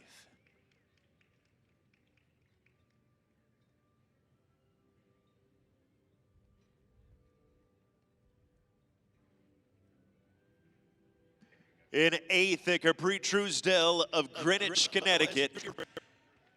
Capri aboard her own I-1 and posting an overall score of 347.5 to take 8th place honors in this year's WEF Equitation Championship.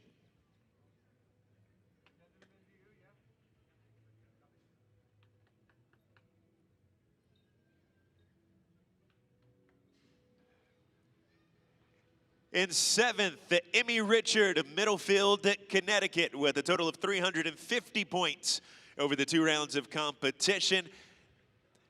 Emmy aboard an entry from the Heritage Farm by the name of Cooper. Finishing 7th from Middlefield, Connecticut, Emmy Richard.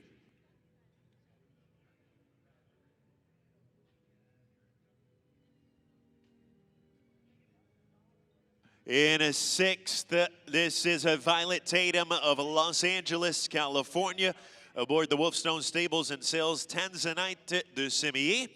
Also on a score of 350 points, but with a higher second round total to get the tiebreaker and finish in 6th for the WEF Equitation Championship, sponsored by Prestige Italia. And one more rider to honor before we bring back the top 4 for the work-off, and that is Amelia Burnside of Sag Harbor, New York, with Big Talu GZ, owned by Missy Clark and North Run. Amelia scoring a 353.5 over the 2 rounds in our WEF Equitation Championship this evening.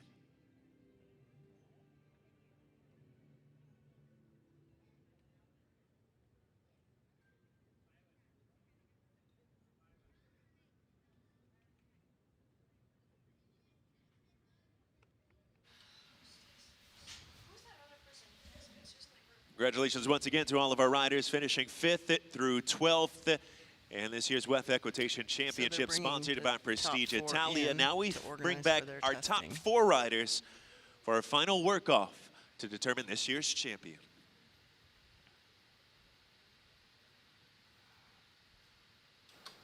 Now I'm going to tell you a little bit about round 3 here. So for round 3, the top 4 riders selected by the panel will return.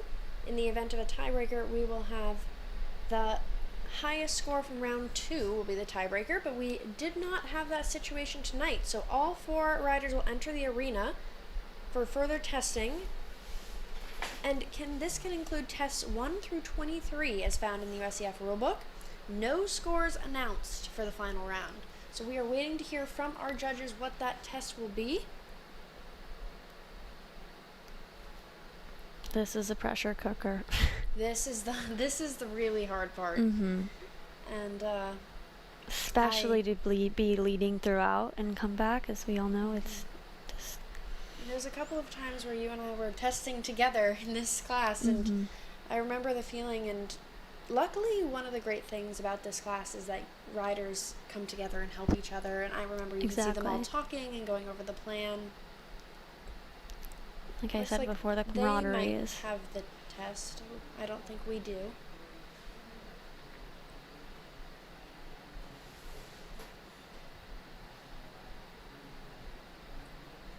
I always struggled with tests.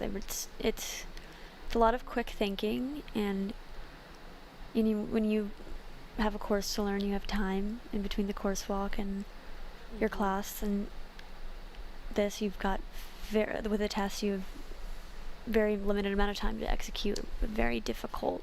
It's definitely a muscle you have to build. Exactly. These riders have been probably working all season. And when you first start doing it, I remember it being a little discouraging because it was so hard to remember and so fast paced, and it's just something that you learn over time. But sitting here is a heavy feeling. Trying to get your plan together, especially having to go first in the test. But again, like we talked about, having the camaraderie between the 4 of them is great to see. And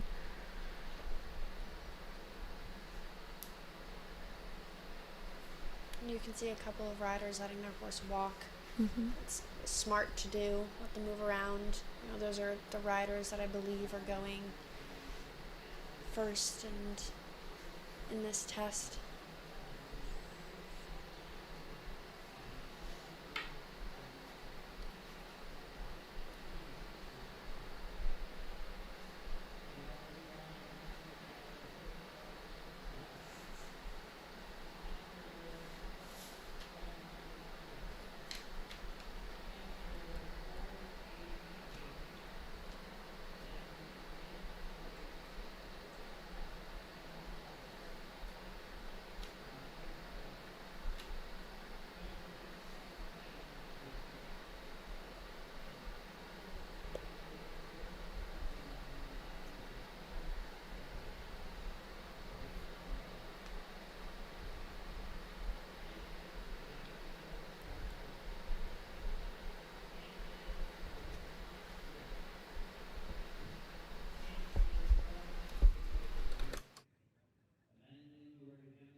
You can see JJ's used to this kind of pressure. He looks very calm.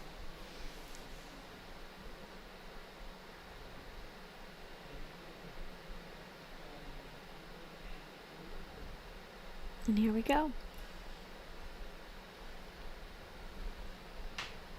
Nice bold canter. Well, I think it's hand gallop fence 1. I think that, you know, at this point, especially in her position, you have nothing to lose. You're in the top 4. I think lay everything you have out. That's challenging because they have technically jumped that line, but they did a change of lead, so she kind of set the pace, and everyone gets to watch how many she did.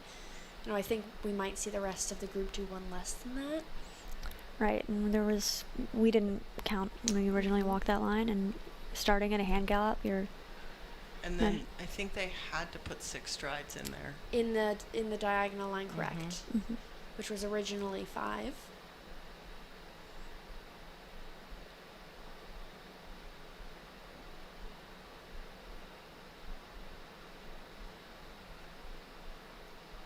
And again, this is Rylan Conway, our first to test. Flying change to the counter lead.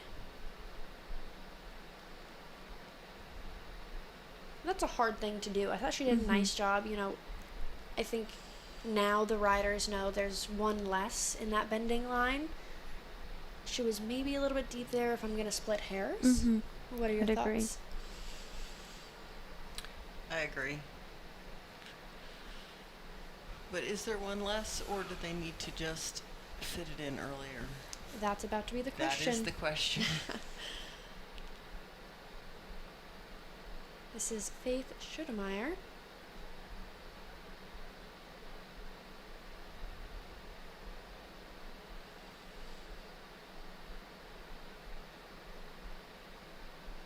Well executed on the line. I'm going to be a little bit picky and say I would have loved a touch more hand gallop. I agree.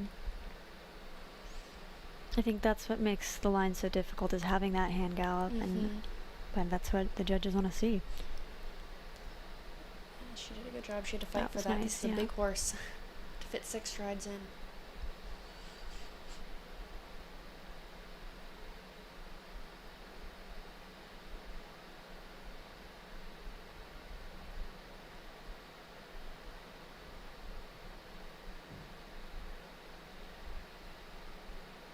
I feel like the riders have really figured out that. You know, she took the risk. That's a hard place to get that inside turn done on the hand gallop. She took a gamble. She's sitting third. She had to. She had to. And you know what? I appreciate that. She has more years left. This is a young horse, and she maybe it didn't pay off there. That's, in my opinion, a place I would love to land the left lead into a flying change when I hit the straightaway. But I like that she didn't try to back into a win. She fought for that. She took a shot.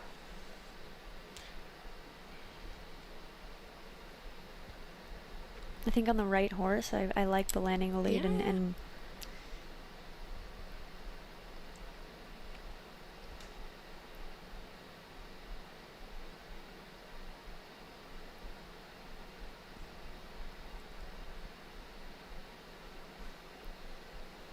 Beautiful.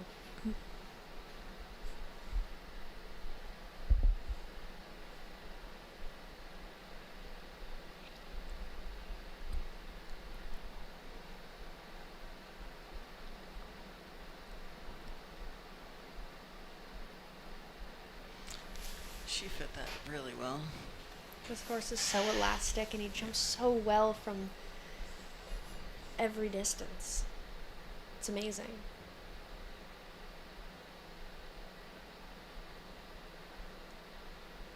the riders have really figured out that line, which is nice to see.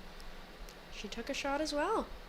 And you see on an equitation horse that's maybe a little bit more experienced, she landed it and she sat down on the tack and collected her reins and took a feel, and he knew exactly what was happening. That was really, really slick. She's fighting for it. That was very well done. You know, I think that's the exact same thing Faith tried to do, but this horse just has a little bit more experience under the lights in this type of situation, and he caught on to her plan a little bit quicker. Mm-hmm. It'd be interesting to see if JJ takes the risk. JJ's kind of the king of the hand gallop. He's not gonna back into this. Really well done. That was excellent.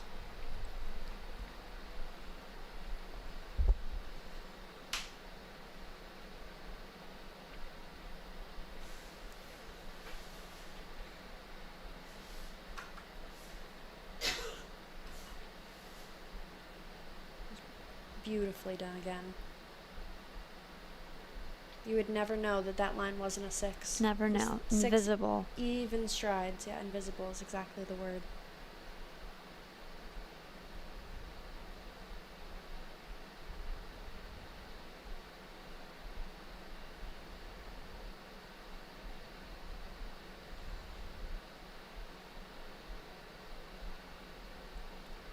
Wow. Really well done. He landed, he slowed down, took a feel, sat in attack. Did he swap with He swapped the last stride. So we'll have to see. You know, he's given himself a big lead. Yeah, he's given himself a big lead. But I have to say, good on Elizabeth for putting the pressure on. And JJ's came and answered the call. Really beautiful hand gallop. Fantastic landing of the counter lead. It's overall been a wonderful class. There's been so many top rides. I was really impressed to see JJ land the lead. I was too. Because he was so far ahead, he could have easily backed out of it and, you know, done a simple change or done a flying change, and that's not him. No, yeah. He's always going to answer the call. This top group of riders has put together 3 spectacular rounds tonight.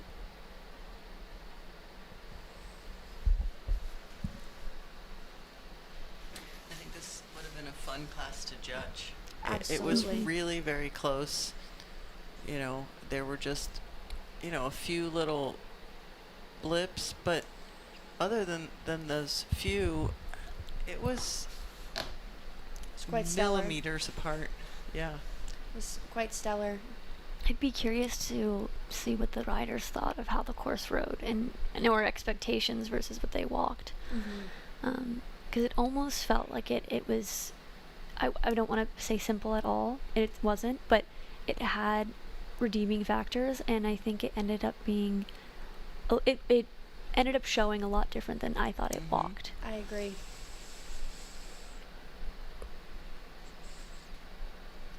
So we are just going to have to wait and see who will be your 2026 WEF Equitation Championship victor. Wow, that makes me feel old. I agree. My name's Ava Stearns. Thank you so much for tuning in with us tonight. I have been so lucky to be joined by Rachel Kennedy and Coco Faith, and we have had so much fun getting to chat with all of you and watch these incredible horses and these incredible riders. So we're going to throw it over to the house and let you find out who the winner's going to be in real time. So thank you again for tuning in.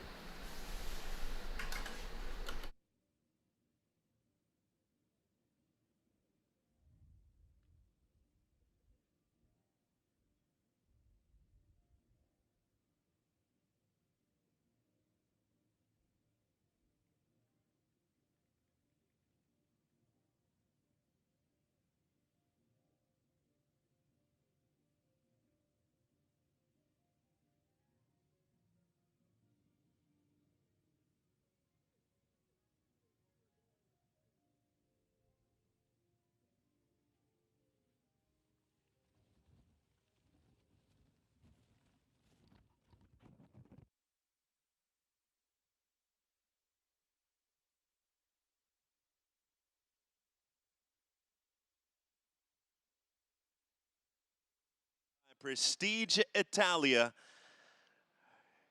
In 4th place, Faith Schudemeyer of Boynton Beach, Florida. Faith partnered with the 7 Miles, owned by the Sweet Oak Farm, for the Equitation Championship this year. Making it into our top 4 with a 2-round total of 362.25, following scores of 180.75 in the first round and a 181.5 in round number 2.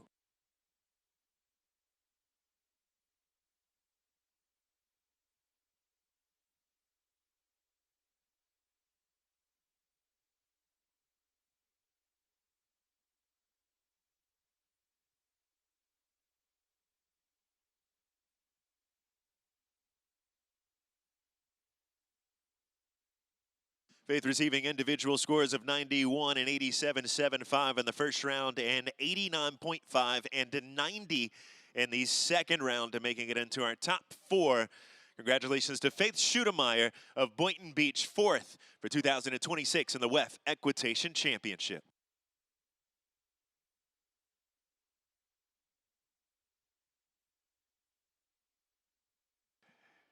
In third, Ryland Conway of Fairhaven, New Jersey. Our third place rider totaling 356 points over the 2 rounds of competition. And also aboard our best turned out horse of the class. Our Mount Castlefield Spartacus, owned by West Hill Colts Neck, New Jersey, for the rider Ryland Conway out of Fairhaven, New Jersey, your third place rider in 2026 for the WEF Equitation Championship, sponsored by Prestige Italia.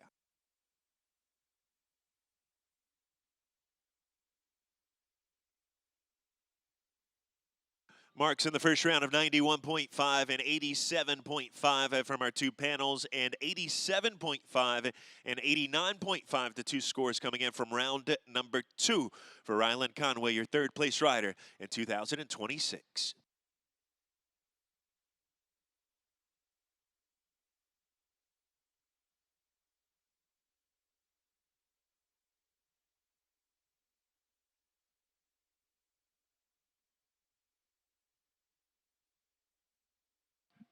Your runner-up and reserve champion for the 2026 WEF Equitation Championship, Elizabeth Reinhardt of Carmel, Indiana.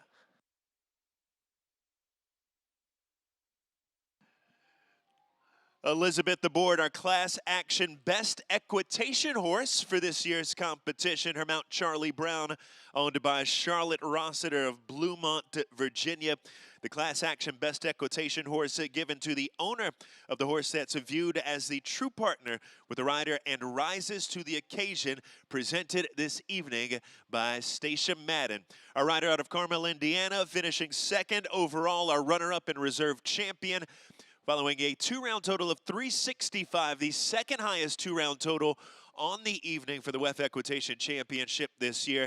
Individual marks of 92 and 88 in the first round of competition, with scores in round number 2 of 92 and 89 for Elizabeth Reinhardt aboard Charlie Brown, your runner-up and reserve champion for 2026 in the WEF Equitation Championship.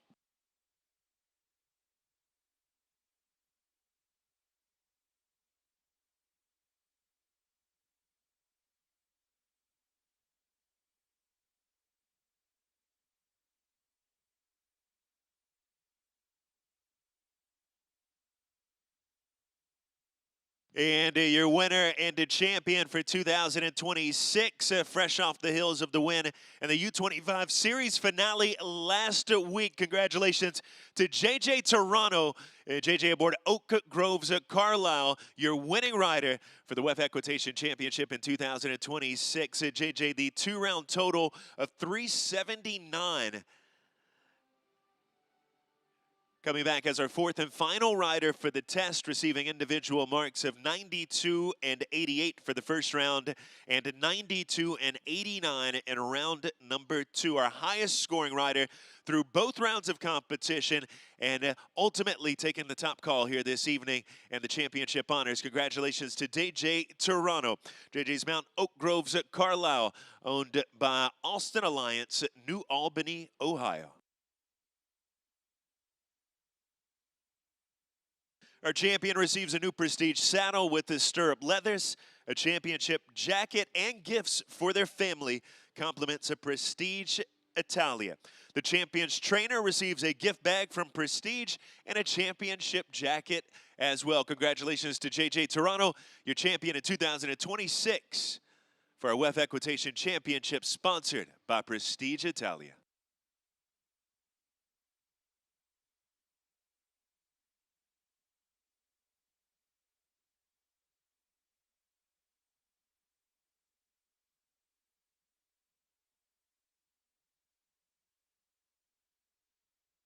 JJ Toronto to lead the lap of honor, your winning rider for the WEF Equitation Championship, sponsored by Prestige Italia in 2026.